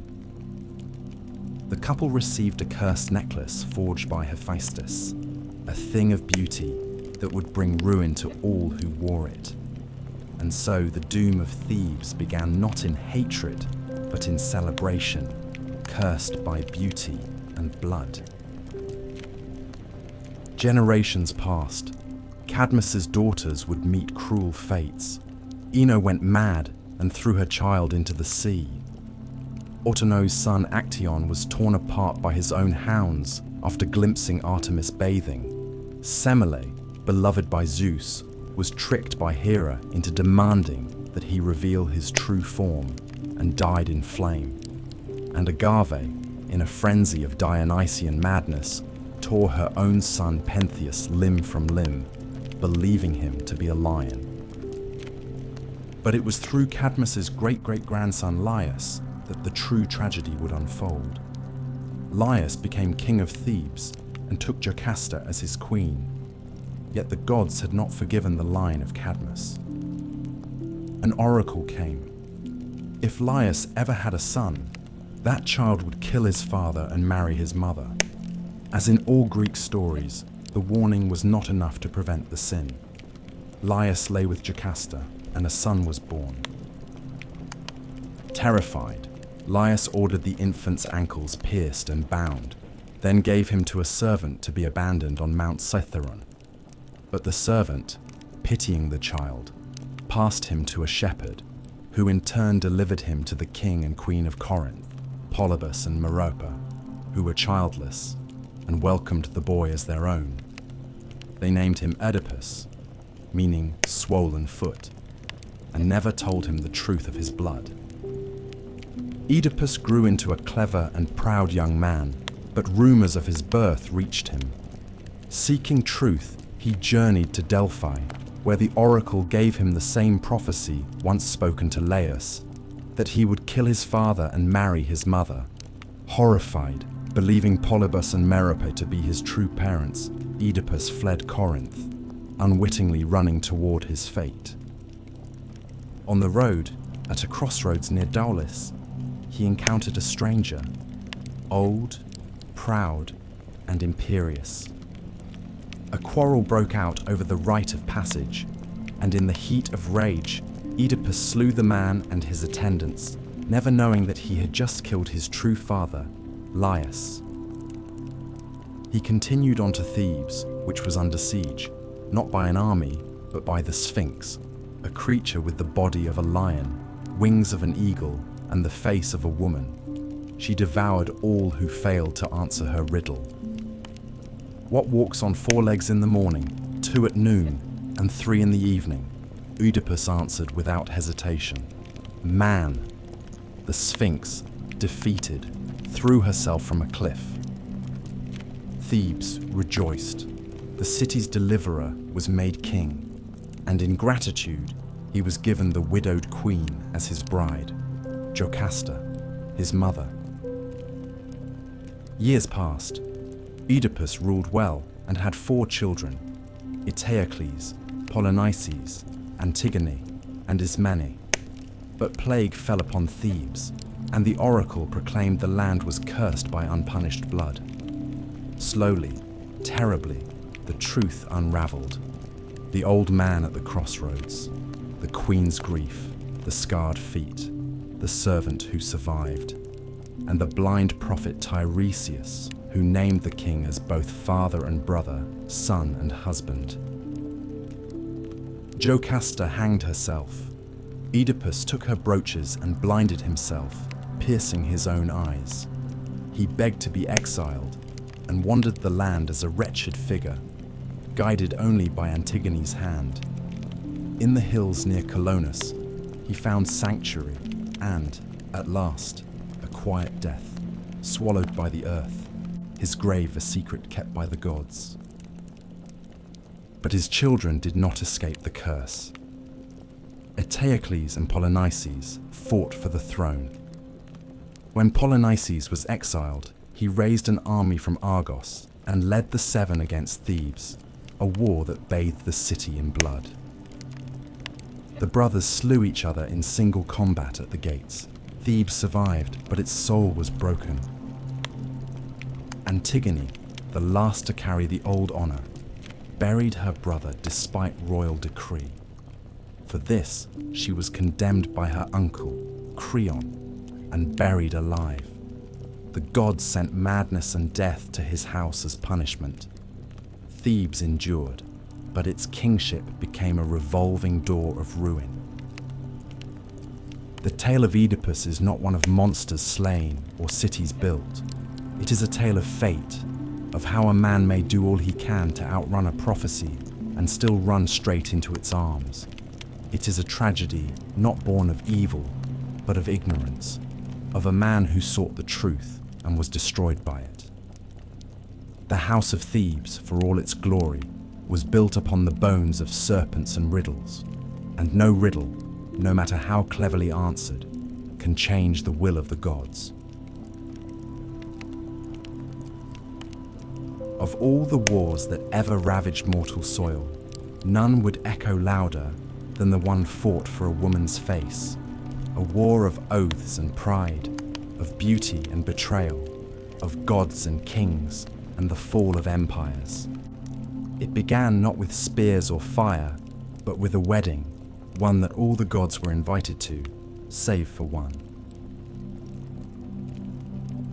Eris, goddess of discord, was not welcome at the marriage of Peleus and Thetis, the sea nymph fated to bear a son greater than his father. In her fury, Eris cast into the feast a golden apple, inscribed with 3 words that would shatter kingdoms: to the fairest. The apple was claimed by Hera, Athena, and Aphrodite, each believing herself most worthy of its gleam. To settle the dispute, they turned to a mortal shepherd prince, Paris, son of King Priam of Troy, who had been exiled to the hills after an omen foretold he would one day burn the city of his birth. The gods brought him to judgment on Mount Ida, and one by one they offered bribes. Hera promised kingship over all men. Athena pledged wisdom and victory in war. But Aphrodite, with a smile like soft thunder, offered him the love of the most beautiful woman in the world. Paris chose love, and thus Helen of Sparta, daughter of Zeus and Leda, wife of Menelaus, was marked. She had many suitors in her youth, princes and kings from across Achaea, drawn not only by her beauty, but by the promise of bloodlines that reached Olympus. Her mortal father, King Tyndareus, feared the war her hand would spark. On the advice of Odysseus, he bound the suitors with a sacred oath that whoever won Helen, all the others would swear to defend that union, to punish any who dared violate it. The pact was made with laughter, but oaths, once sealed, bind more than men. They bind fate. Menelaus, brother to King Agamemnon of Mycenae, won her hand. Their rule in Sparta was just, their kingdom strong. But when Paris came to visit, under the pretense of peace and guest right, he saw Helen and saw in her the prize Aphrodite had promised. Whether she went with him willingly or was taken remains a matter of song and shadow. The poets disagree. But when Paris sailed back across the Aegean, Helen was with him, and in that hour, the war began. Menelaus raged. He called upon the oath, and all who had sworn it answered: Odysseus of Ithaca, clever and reluctant; Nestor, the old sage of Pylos; Ajax the greater, son of Telamon, towering and grim; Ajax the lesser, swift and fierce; Diomedes of Argos, brave and battle-hungry; Idomeneus of Crete, stalwart and steady. From all the corners of Hellas they came, kings, princes, and warlords. Only 2 held back. Odysseus, who pretended madness, sowing salt into his fields until a clever envoy placed his infant son before the plough, and Achilles, son of Thetis, who was hidden by his mother among the daughters of Lycomedes, dressed in silk to escape a fate she foresaw. But the Greeks found him, Odysseus again, tricking Achilles with a spear and shield amid gifts of jewelry, and the boy chose war. They gathered at Aulis, a fleet of 1,000 ships, bronze gleaming and sails like thunderclouds. But the winds did not rise. The ships sat idle, and the men grew restless. The seer Calchas revealed that Artemis had been offended. perhaps by a boast, perhaps by a slain stag, and that only a great sacrifice would appease her. The name he spoke was Iphigenia, daughter of Agamemnon. There are stories of lies told to bring her to Aulis under the guise of marriage to Achilles, of her weeping mother Clytemnestra, of the moment the blade fell, or of a last-moment rescue, with Artemis spiriting the girl away and replacing her with a deer. But in most tellings the blood was real, and the gods watched as the king killed his own child for the sake of war.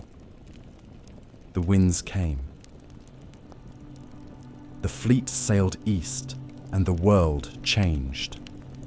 The Greeks set foot on Trojan shores, not as raiders, but as judgment itself. For 10 years they would camp beneath the walls of Ilium, the great city ruled by Priam, defended by his sons, Hector, noble and doomed, Paris, beautiful and weak, Deiphobus, Helenus, and the others. The gods chose sides. Hera, Athena, and Poseidon stood with the Greeks. Aphrodite, Ares, Apollo, and Artemis favored the Trojans. Only Zeus tried to stay above it, but even he would bend, pulled by fate and family. This was not yet the war of Homer's Iliad, which would begin in the 10th year, but the war itself had already begun, not merely with spears and walls, but in the burning of oaths, in the breaking of trust, in the sacrifice of daughters and the judgment of gods. It was a war born not only of love, but of pride, of divine rivalry and mortal vanity, of old curses and deeper fears. And it would end not with victory, but with fire.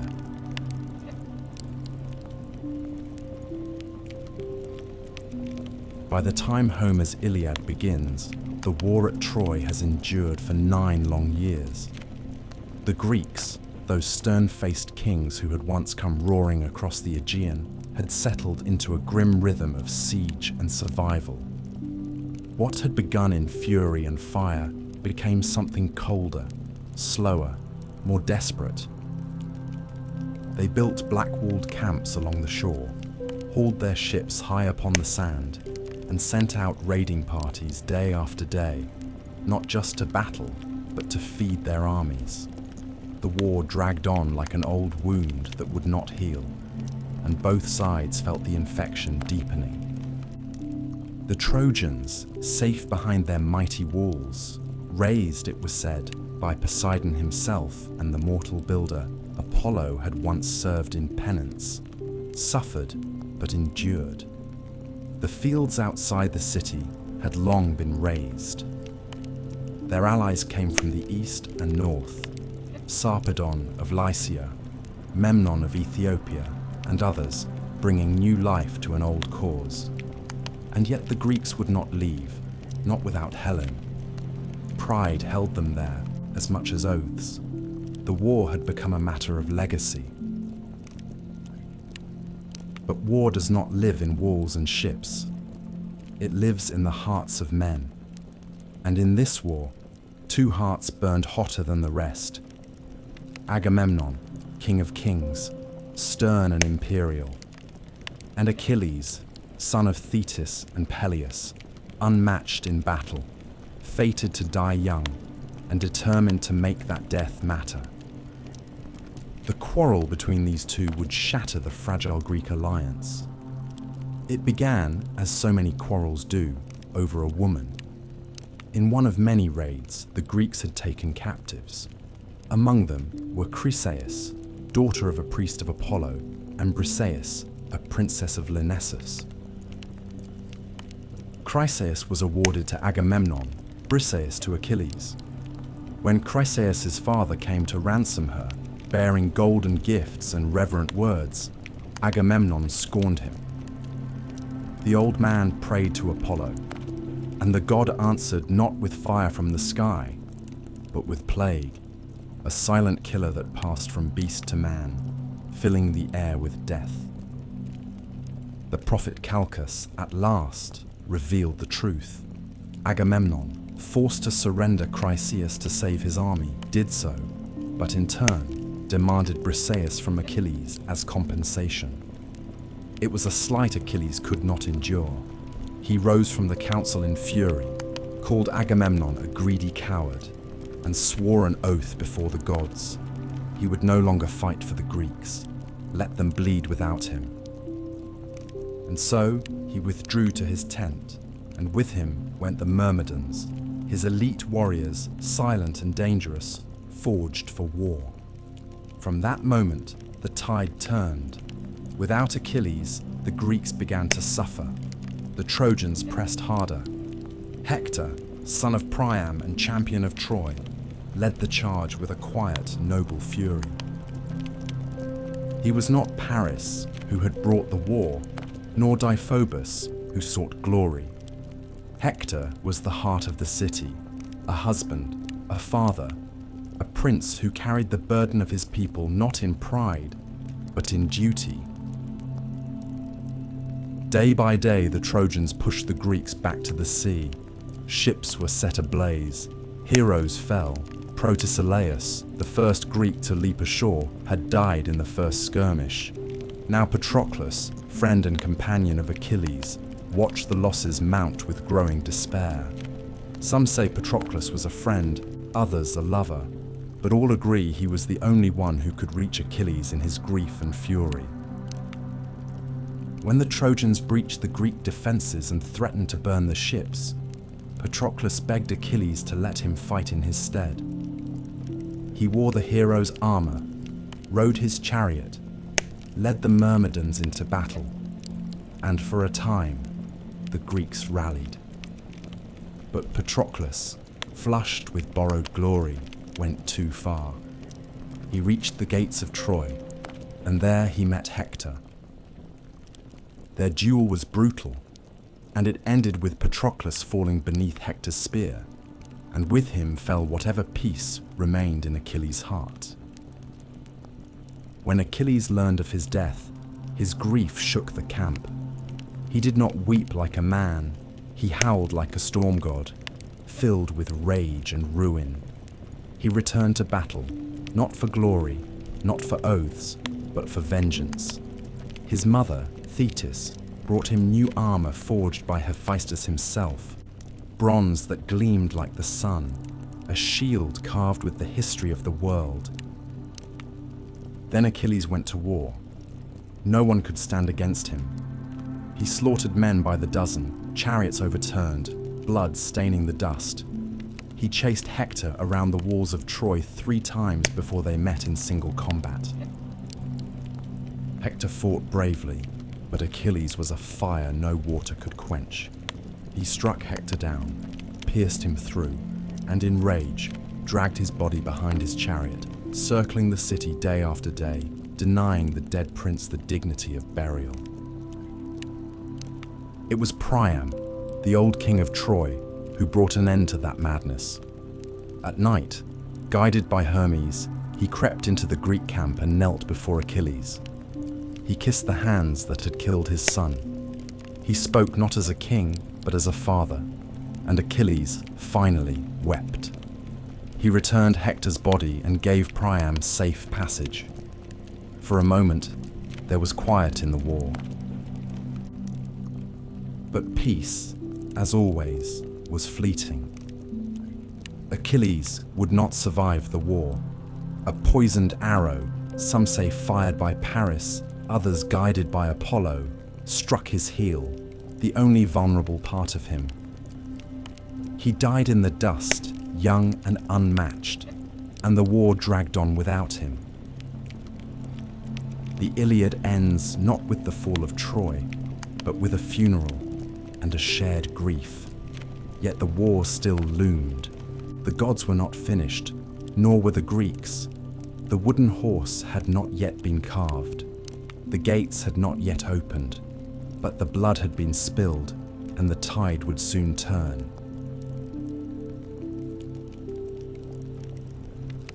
The war had bled the land dry. 10 years of siege had turned warriors into husks, kings into ghosts, and heroes into memories. Troy, once golden, stood behind its walls like an old lion surrounded by wolves. The sons of Priam had fallen one by one. Hector, the shield of the city, laid low by Achilles.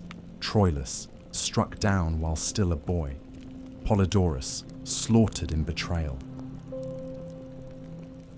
The Trojans fought with the desperation of men defending not just stone, but history. And yet they endured, year after year, while the Greeks grew weary and restless beside their smoking campfires. Then, just as the gods began to turn their gaze elsewhere, the Greeks vanished. At dawn, the Trojans climbed their towers and saw no sails upon the sea. The ships were gone. In their place, on the plain outside the 𝐲𝐴𝐴 gate, stood a colossal wooden horse, tall as a temple, its flanks stitched from smooth planked cedar, its mane carved in honor of Poseidon. No soldiers stirred, no weapons clashed. The war, it seemed, had ended in silence. Troy did not rejoice easily. Priam, old and cautious, questioned what he saw. Others urged caution. But it was Sinon, a cunning Greek left behind, who broke the city's fate wide open. Pretending to be a deserter, he spun a tale so clever it might have come from Odysseus's own mouth. The horse, he said, was an offering to Athena, a peace token left behind after the Greeks had sailed away. If the Trojans brought it into their city, it would guarantee their dominance for generations. But if they dared destroy it, ruin would follow. Only Laocoon, priest of Poseidon, spoke the truth. "Beware Greeks bearing gifts," he warned, and hurled a spear into the side of the horse. The wood groaned. Something shifted within. But in that moment, as if the gods themselves had tired of warning men, a pair of sea serpents, great and coiled, with eyes like burning coals, rose from the surf and crushed Laocoon and his sons in their coils. The people, seeing this, called it a sign. Troy had refused the gods' gift once before. They would not do so again. With ropes and wheels, with cheers and hymns, they brought the horse inside their walls. That night, while the city feasted and the fires died down to embers, a trapdoor in the belly of the beast opened with a groan like thunder. Out came Odysseus, Menelaus, Neoptolemus, Diomedes, and others, hand-picked for cruelty and cunning. At the same hour, the Greek fleet, hidden on the nearby isle of Tenedos, returned silently under cover of night. Troy slept. What followed was not war. It was slaughter. Neoptolemus, the son of Achilles, stormed through the palace like a black wind. He killed Priam at the altar of Zeus, the old king's blood soaking the stones. Cassandra, daughter of Priam and cursed prophetess, was dragged screaming from the temple of Athena, her warnings once again unheard. Hecuba, queen of Troy, watched her sons die and her city burn. The Greeks showed no mercy. Astyanax, Hector's infant son, was thrown from the walls so no heir might one day rise. Temples were desecrated, women taken, and the city of Troy, once the pride of Asia, was given to flame. Helen, whose face had launched 1,000 ships, was found in the palace. Some say she wept and begged for forgiveness. Others say she stood proud, untouched by grief. Menelaus, blade in hand, looked into her eyes and dropped the sword. He took her back to Sparta, and the war, at last, claimed its final victory. When dawn rose over the plain, nothing remained but smoke and ash. The walls had fallen. The gods turned their eyes away, but the war did not end cleanly. The victors carried their own curses. Ajax the Lesser, who raped Cassandra in Athena's temple, was drowned at sea. Agamemnon, returning home with Cassandra as a concubine, was murdered in his bath by his wife Clytemnestra. The house of Atreus bled on. Menelaus and Helen returned to Sparta, but their names were never clean again. Diomedes, Nestor, and others wandered into obscurity or exile. Odysseus, cursed by Poseidon, would not see home for 10 long years. His tale, a winding odyssey of shipwreck and monsters, would become its own legend, shaped by gods and loss. Only Aeneas, son of Anchises and Aphrodite, escaped Troy with his father on his back and his son by the hand. Guided by omens and stars, he carried the last ember of Troy westward, toward Italy. From his blood, so the Romans would later claim, came Romulus, Remus, and an empire even mightier than Troy. The fall of Troy was not just the end of a city, it was the end of an age, the heroic age, where men dined with gods, where glory mattered more than peace, and where fate was carved into flesh and stone. The wooden horse, the fire, the betrayal, the mourning women. These were the final notes of a song that began with an apple and ended in ruin. The walls that had defied 10 years of siege fell in a single night, and the ashes of Troy drifted out to sea, borne on winds that did not care who had won.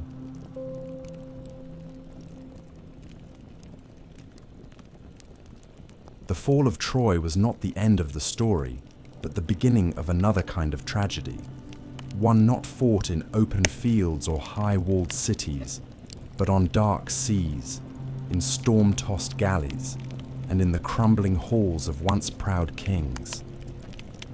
For those who survived the war, the journey home would prove far more perilous than the war itself. The gods, unappeased by the sack of Troy, turned their fury against the victors. The winds that had once carried them to war now scattered them like leaves across the face of the world. Agamemnon, the High King, returned first, or so it seemed.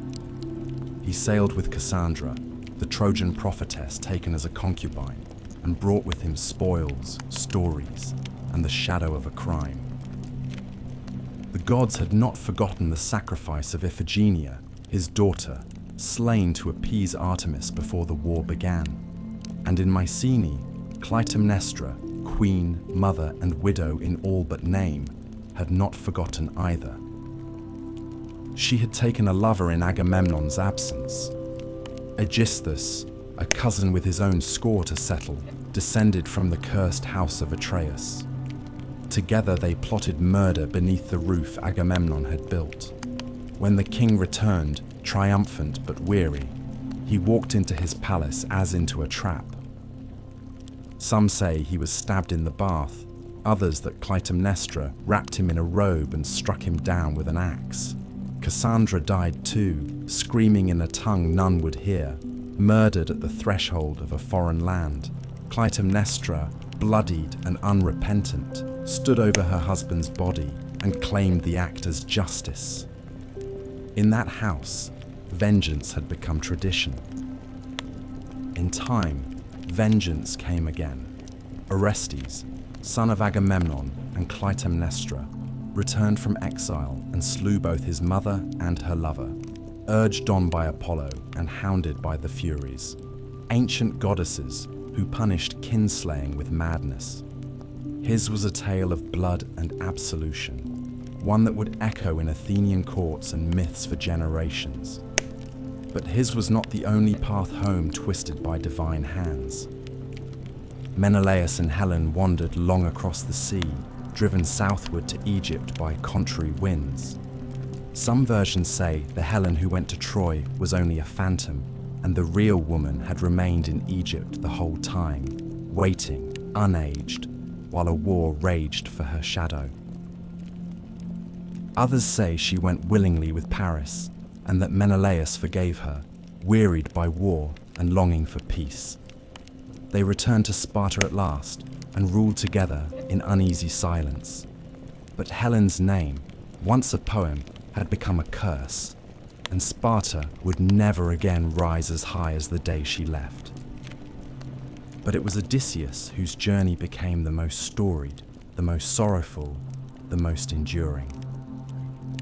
After Troy, he sailed not for home, but into a 10-year trial by sea, caught between the wrath of Poseidon and the whims of fate. He was no innocent. Odysseus had contrived the wooden horse and led the sack of Troy, and in doing so had desecrated temples and angered gods. Poseidon, in particular, had marked him for punishment. Odysseus's ship was hurled from island to island, each more strange than the last. He blinded Polyphemus, the Cyclops son of Poseidon, escaping with the clever name of Nobody. He dallied with Circe, the sorceress who turned his men into swine, and with Calypso, the sea nymph who kept him as a lover for 7 long years. He journeyed to the edge of the underworld, spoke with the dead, and heard the song of the sirens, tied to the mast while his crew rode with ears plugged by wax. He sailed between Scylla and Charybdis, lost all his men to storm and folly, and at last washed ashore, alone, on the island of the Phaeacians, who, moved by his tale, gave him a ship and safe passage at last.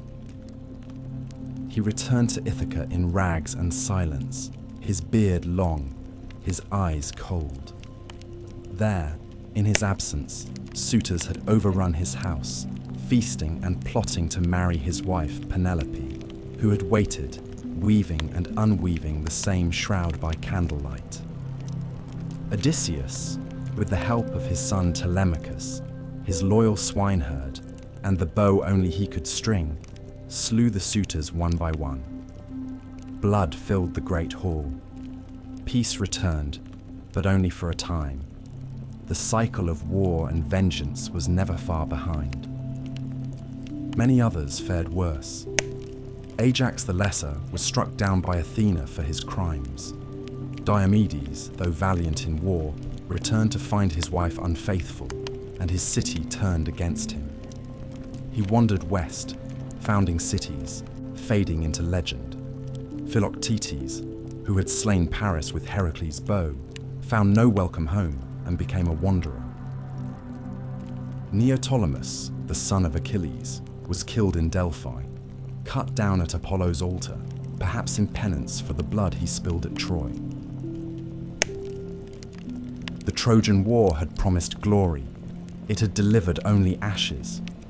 The heroes who had once stood shoulder to shoulder beneath the walls of Ilium returned to broken homes, bitter wives, hostile gods, and the hollow echo of songs that no longer matched the truth.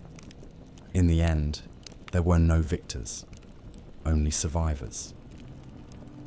Before the walls of Troy ever stood, before heroes raised shields or ships touched the wine-dark sea, there was a deeper current of power, older than man, older even than war, the rule of the gods. Their stories are often whispered beneath the tales of mortals, but it was the Olympians who wove the very fabric of fate.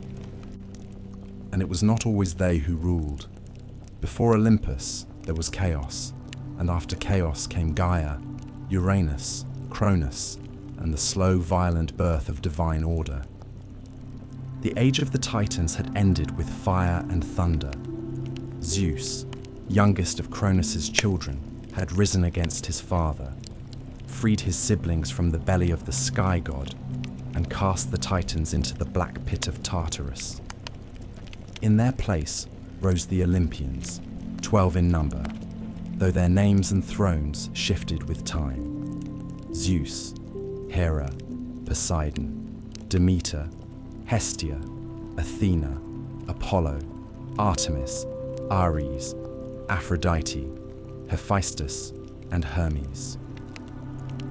Upon Mount Olympus, they built a new order, not kinder than the one before, but shrewder, more complex, and far more entangled with the fates of mortals.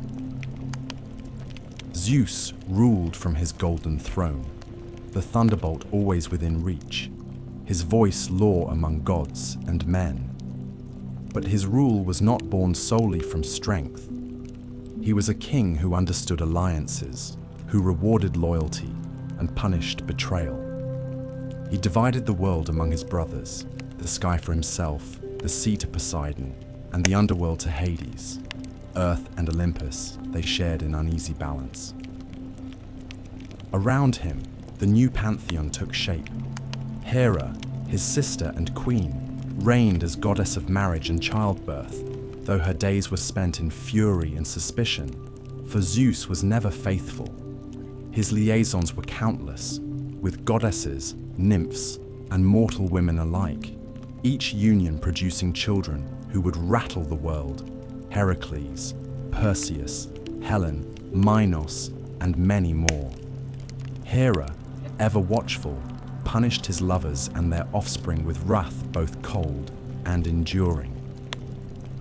Beside them stood Athena, born not from a womb, but from Zeus's own skull, fully formed and armored, the goddess of wisdom and warcraft. She favored mortals who used cleverness over brute force, Odysseus above all, and guided cities like Athens to flourish under law and reason. Unlike Ares, who delighted in slaughter, Athena's warfare was disciplined and precise. Her presence marked the Olympian era as one of intellect as much as strength. Apollo and Artemis, twin children of Leto, brought light and shadow in equal measure. Apollo, golden-haired and radiant, ruled over prophecy, music, and healing. He claimed the oracle at Delphi, speaking in riddles through the Pythia, shaping kings and battles with a few cryptic words. Yet he could also bring plague, as he did upon the Achaeans at Troy.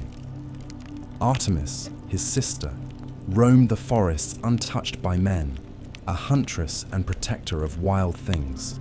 She asked no permission and gave no forgiveness to those who trespassed her sacred groves. Demeter, goddess of the harvest, kept the earth fertile, except when her daughter Persephone was taken by Hades. In her grief, Demeter let the crops wither, and from her sorrow, the seasons were born. Her myth echoed through every field, every cold winter and warm spring, a cycle of mourning and return. Aphrodite, said by some to have risen from the sea foam where Uranus's severed flesh fell, ruled love and desire. Her beauty stirred both gods and mortals to madness. She bound men's hearts to ruin and pleasure alike. In the halls of Olympus, she was married to Hephaestus, the lame smith god, but gave her heart and body to Ares, the god of war. Together they embodied the chaos of passion and conflict. Hermes, Quicksilver son of Zeus, moved between worlds as messenger, thief, and guide of souls. He was the god of boundaries, both keeper and breaker of them. No door was closed to Hermes. He walked freely from Olympus to Hades, from feast to battlefield, a smile always playing on his lips. This new pantheon did not rule in silence. The Olympians were not distant creators. They were immanent, meddling, playing favorites, waging subtle wars through the hands of mortals. Unlike the Titans, who embodied elemental force, the Olympians were reflections of human nature elevated to divine scale. Their loves were messy, their grudges eternal, their pride vast. They helped and hindered as whim dictated. Cities were founded in their honor. Sacrifices were burned for their favor. Oracles spoke their will, and every home kept a flame for Hestia, goddess of the hearth, who asked for little and gave peace in return. Yet beneath all their grandeur lay a constant truth. Their power, though vast, was not absolute. They could be bound by oaths, tricked by mortals, and undone by time. Even Zeus, in his glory, was haunted by the same fear that doomed his father, that one day a child of his would rise to overthrow him. His union with Thetis was abandoned for this reason. She was wed instead to a mortal, Peleus, so that Achilles, her son, would die young and not ascend. In this, the Olympians were no different from men.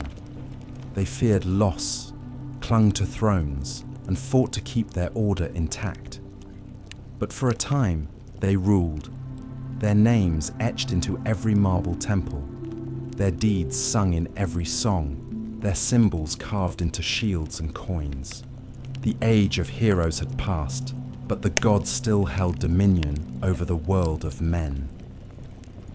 And yet, from distant lands and whispered prophecies, came the faintest echo of change.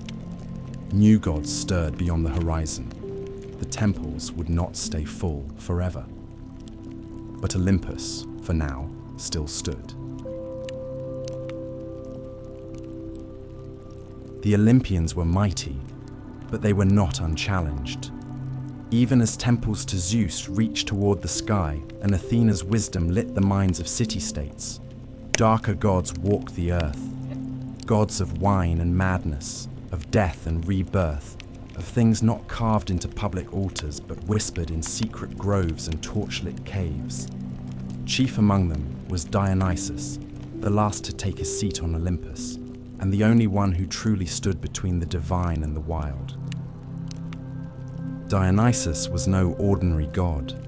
His birth alone defied the laws of nature and propriety. He was the son of Zeus and Semele, a mortal princess of Thebes. When Semele, tricked by Hera, demanded Zeus reveal his true divine form, she was consumed by his thunderous radiance. Yet from her ashes, Zeus plucked the unborn child and sewed him into his own thigh. Months later, Dionysus was born again. Twice born, they would call him. And from the moment of his second birth, his path was unlike any other Olympian's. He was raised not on Olympus, but in far corners of the world, among nymphs in Nysa, in the caves of India, in the company of satyrs and maenads. He wandered, not ruling from a throne, but roaming with flute and vine, his train of revelers trailing behind in ecstatic dance. Where he walked, vineyards bloomed and reason faltered. He was not merely the god of wine, but of alteration, of the thin, sacred line between civilization and chaos, between ecstasy and insanity. He inspired joy, yes, but also frenzy, and in frenzy, men and women alike might forget who they were. His arrival in Greece was not without resistance. Cities mocked his rites, kings barred his worship. One by one, he punished them. In Thebes, his mother's homeland, the young god returned disguised, his followers stirring unrest with drums and cries. Pentheus, the rigid king, tried to suppress the madness. He arrested Dionysus, scoffed at the wild rites, and sought to spy on the women of the hills. But the god lured him into the woods dressed as a woman, and there, in a trance of divine madness, his own mother, Agave, led the maenads in tearing him limb from limb. Only when she returned to the city with her son's head on a thyrsus did the spell break, and the lesson settle like a shadow over all Thebes. Dionysus was the god of theatre as well as intoxication, of masks and performance, of truths hidden within lies.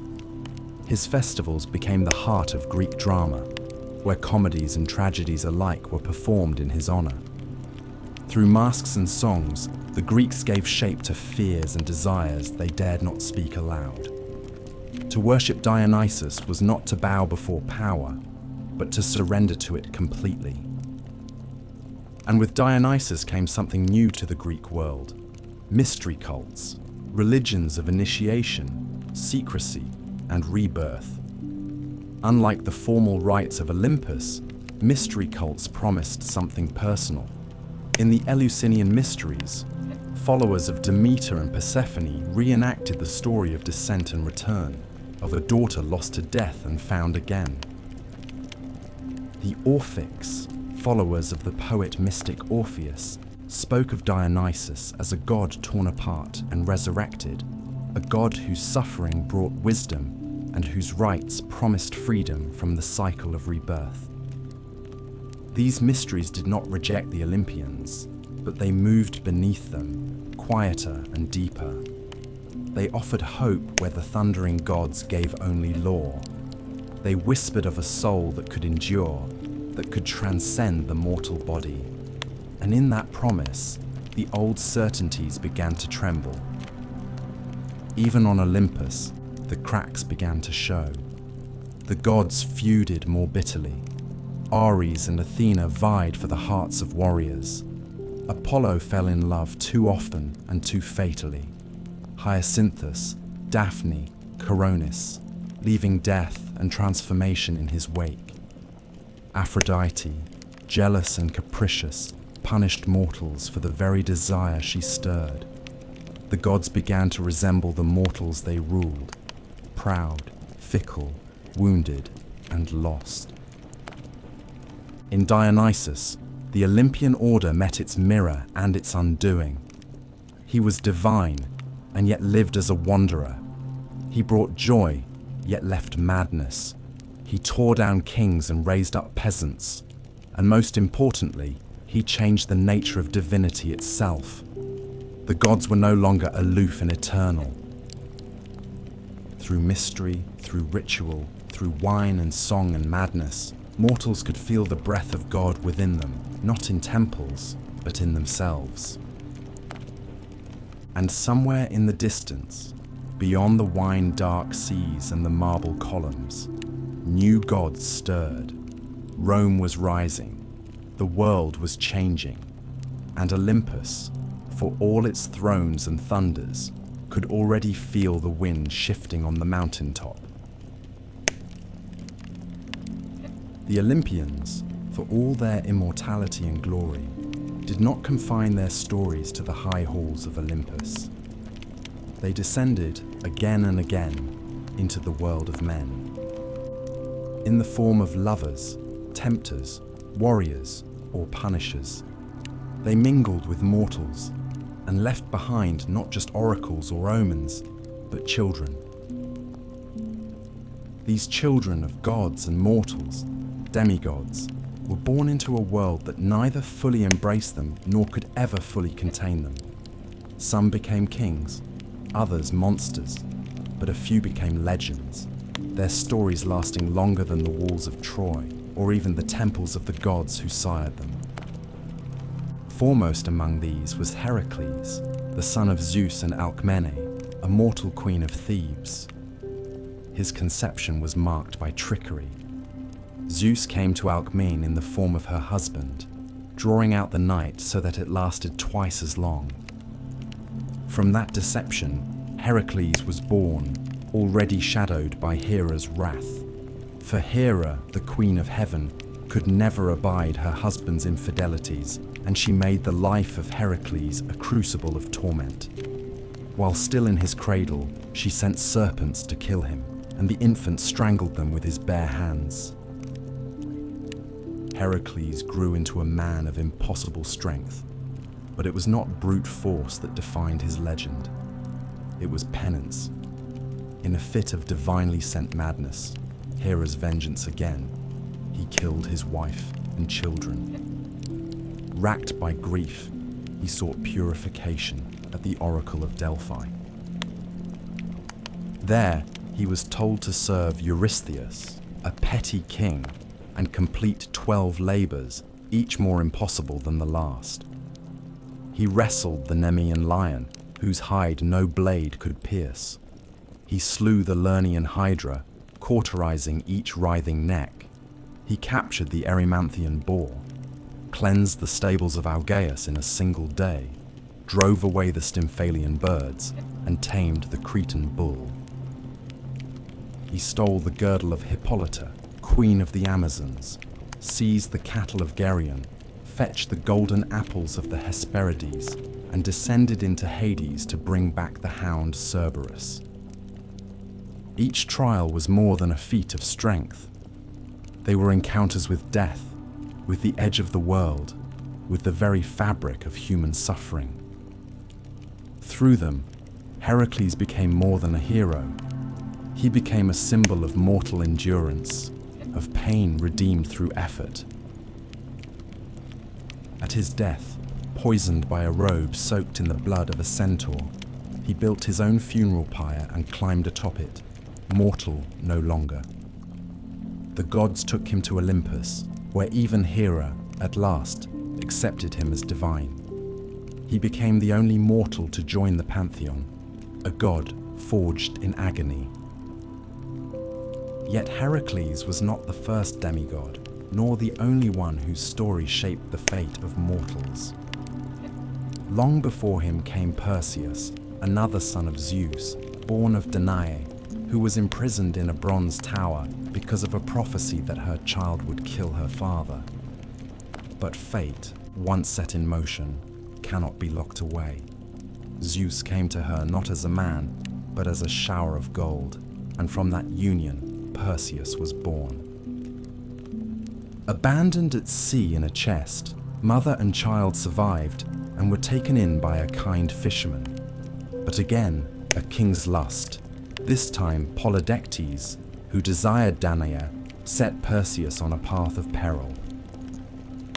Ordered to bring back the head of Medusa, the Gorgon whose gaze turned men to stone, Perseus embarked on his quest armed by the gods. Hermes gave him a sword, Athena a polished shield.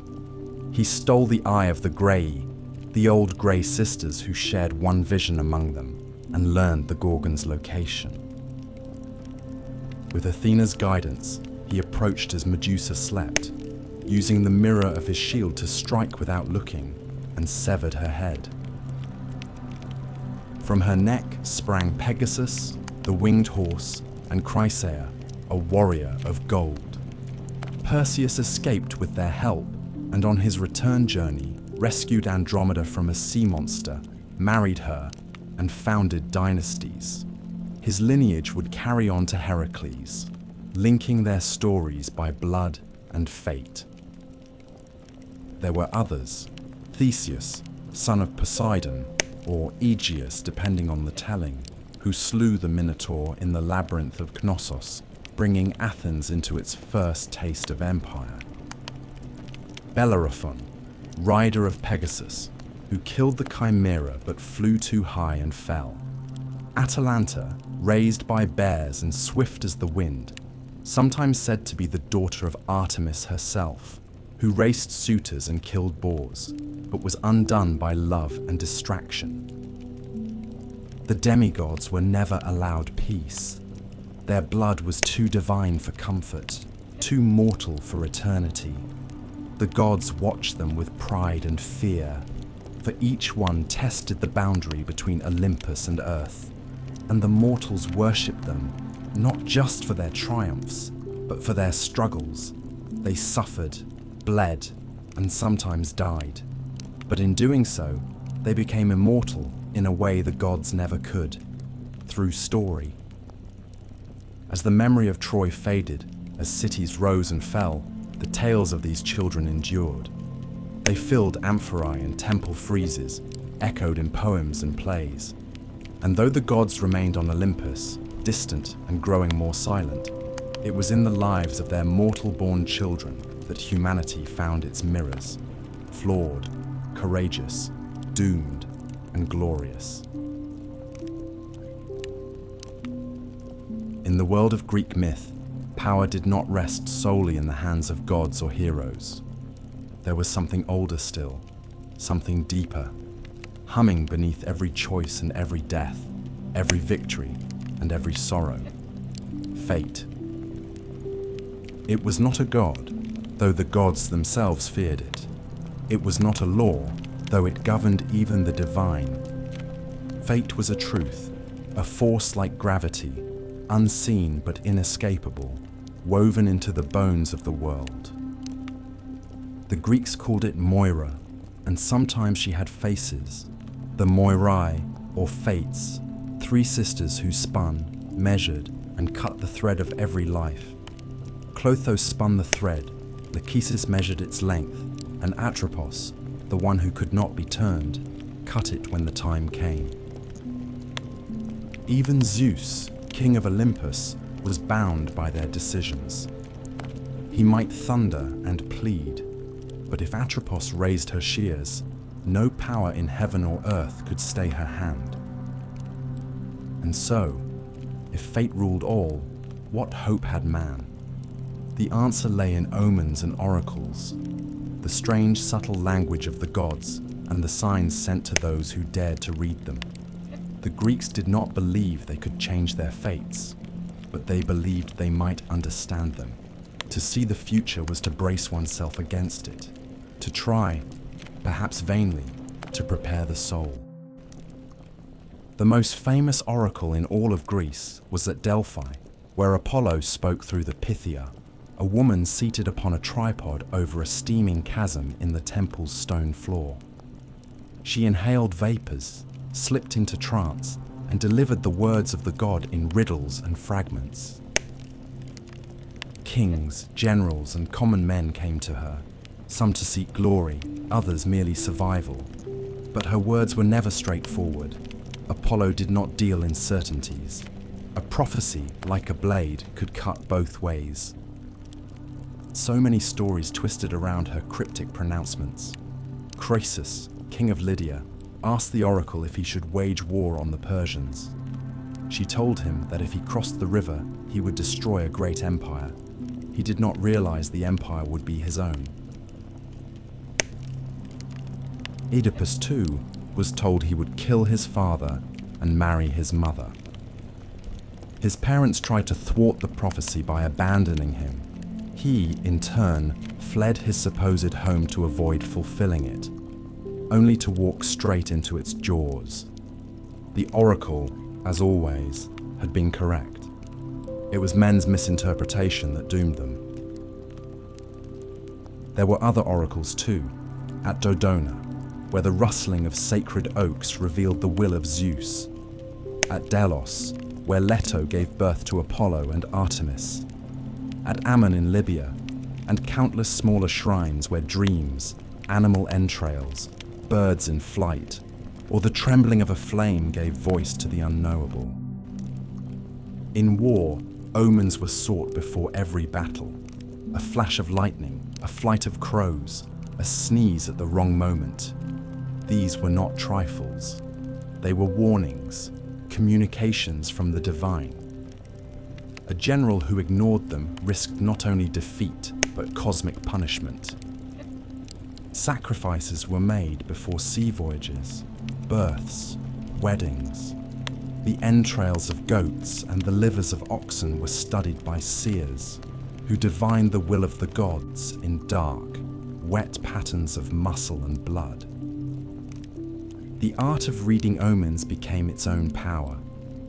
Seers like Calchas, who guided the Greeks at Troy, or Tiresias, the blind prophet of Thebes, held influence equal to kings. Tiresias in particular, touched by both male and female life, was said to have lived 7 generations, his wisdom unrivaled, his visions sometimes a curse to those who asked for them. But oracles and omens were not mere superstitions. They represented something deeper, the Greek understanding that mortals were not in control. No matter how mighty the hero, how noble the bloodline, how loyal the heart, the wheel of fate turned ever on. And in that turning, all must one day be broken. The gift of prophecy was not power, it was awareness. And awareness, too late, was often indistinguishable from tragedy. Still, men sought prophecy. They climbed mountain paths to Delphi, brought gold and goat blood, asked questions in trembling voices. For even if fate could not be changed, it could be faced. To know the storm was coming was not to stop it, but it was, perhaps, to die with eyes open. In this tension, between knowledge and helplessness, between the known and the feared, the Greeks found meaning. Their stories were not about victory over destiny, but dignity within it. Even the gods watched the loom of the fates, unable to sever the threads they disliked. Hector knew he would die, and still strapped on his armor. Achilles knew he would not return, and still sailed to Troy. Oedipus sought to flee his doom, and instead ran headlong into it. And the Pythia kept breathing, year after year, whispering riddles in the smoke, her voice the cold breath of a world that had already decided what was to come.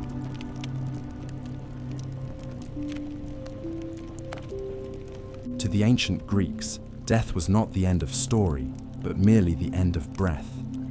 What followed was not heaven or hell in the Christian sense, but a realm both more neutral and more ancient, a land beneath the earth where all the dead, great and small, noble and villainous, made their final journey. This place was Hades, named for the god who ruled it, and though it bore no flames, no pitchforks, no horned demons, it inspired a dread so deep that mortals seldom spoke the god's name aloud. They called him instead Pluton, the wealthy one, for all riches, all veins of silver and gold, came from beneath the earth, and so too did the dead. The geography of the underworld was shaped not by logic, but by myth and memory.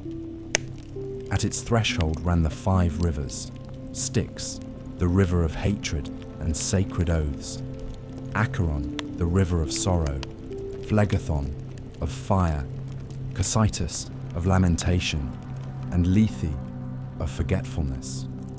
Each marked a boundary not only physical but spiritual.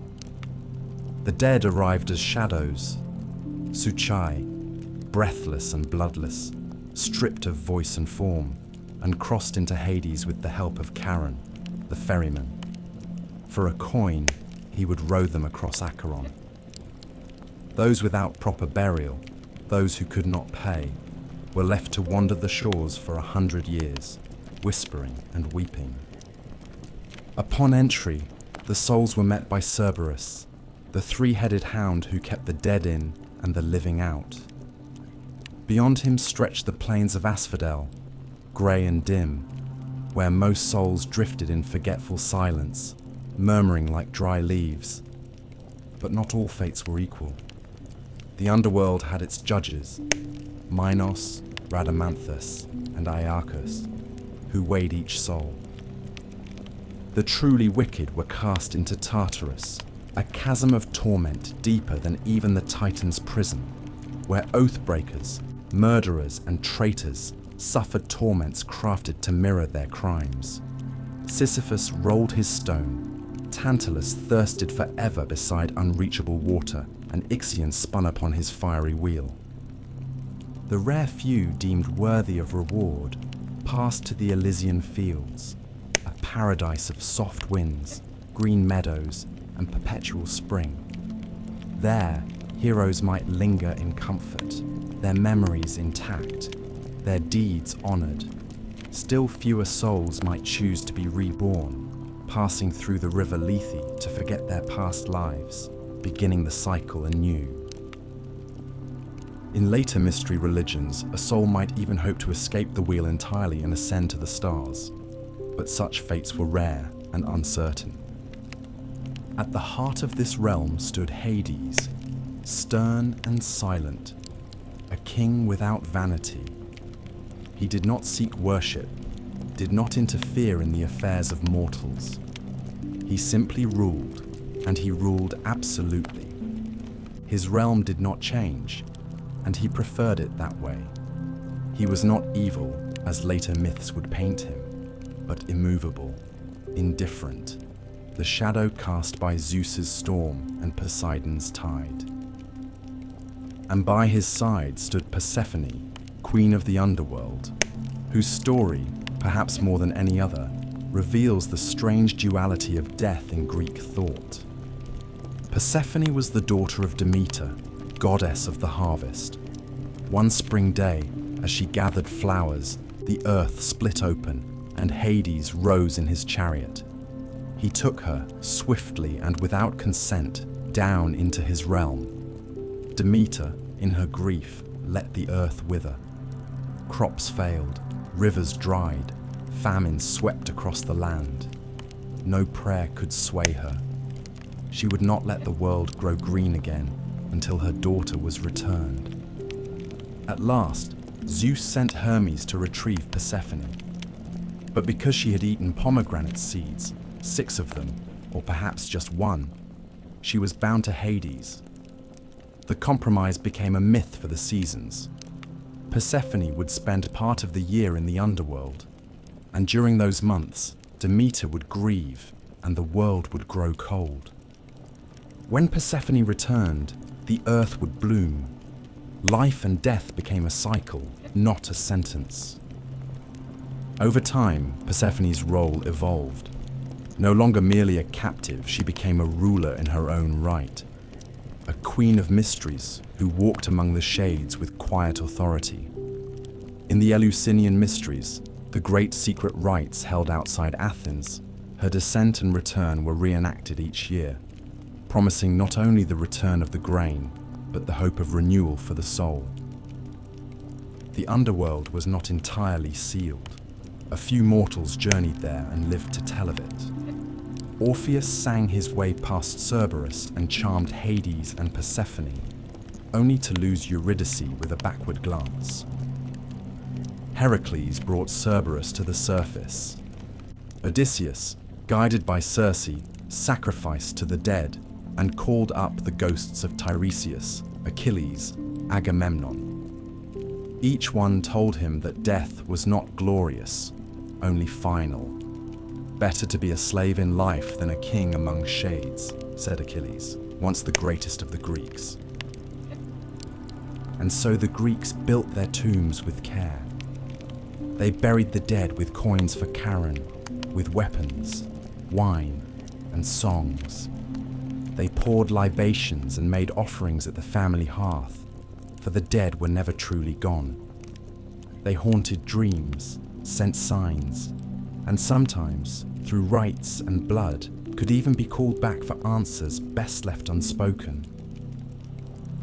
The underworld was a mirror of life, of memory, of justice without appeal. It offered no heaven for the faithful, nor hell for the faithless. It simply existed, vast and dark, ruled by a god who did not seek love or prayers, only silence. In that stillness, the Greeks saw the shape of eternity. And in the stories they told of Hades and Persephone, of shadows and judgment, of rivers and thrones beneath the earth, they gave death its place in the order of the cosmos, not as a punishment, but as a passage. Even the gods are not immortal, not in memory, not in power, and not in reverence. There comes a moment in every mythic cycle where the divine grows quiet, where once vivid figures fade from the edges of men's dreams, and thrones once built in thunder are worn smooth by time. For the gods of Olympus, that slow retreat began not with war or prophecy, but with Rome, and with a world that had grown restless under the weight of old stories. The Romans did not destroy the Greek gods. They adopted them, gave them new names, folded their myths into Roman values and Roman conquest. Zeus became Jupiter, Hera became Juno, Poseidon became Neptune, and so on. An act of transformation, as calculated as it was reverent. Rome admired the grandeur of Olympus, but it reshaped the gods to better reflect its ideals: order, hierarchy, empire.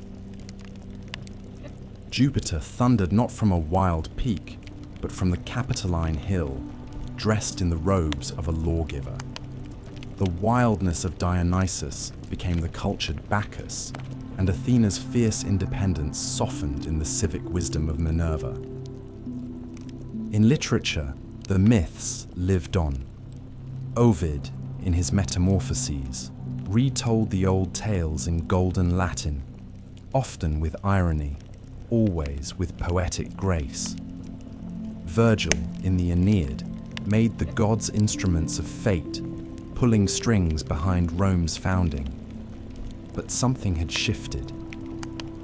In Homer, the gods strode the battlefield, naked in their passions, visible in the dust and blood. In Roman myth, they had become symbolic, distant, politicized. They no longer intervened as freely. They had become themes more than presences. And as the empire expanded, so too did its encounters with new gods and ideas. From the east came Mithras, a deity born from stone, slayer of cosmic bulls. From Egypt came Isis, mother of magic and life, wrapped in silks and secrets. From Judea came a single, invisible god, one who forbade images, scorned idols, and made no room for divine siblings or thunder-wielding kings. These new cults did not simply compete with the Olympians. They undermined the entire architecture of Greek belief. Where the old gods ruled by appetite and hierarchy, these new faiths offered moral clarity, unity, and salvation. At the same time, philosophy began to erode the mythic world from within. Thinkers like Xenophanes had long mocked the idea of gods shaped in the image of men, arguing that if oxen had gods, they too would look bovine. Plato admired the beauty of myth, but cast doubt on its literal truth, suggesting the gods must be perfect and good, not the jealous, lustful figures who bickered on Olympus. Epicurus declared that the gods existed but took no interest in human affairs, and that fear of divine punishment was a superstition to be cast off. Even Stoicism, with its stern ethical code, saw divinity not in figures, but in reason itself, the logos that governed all.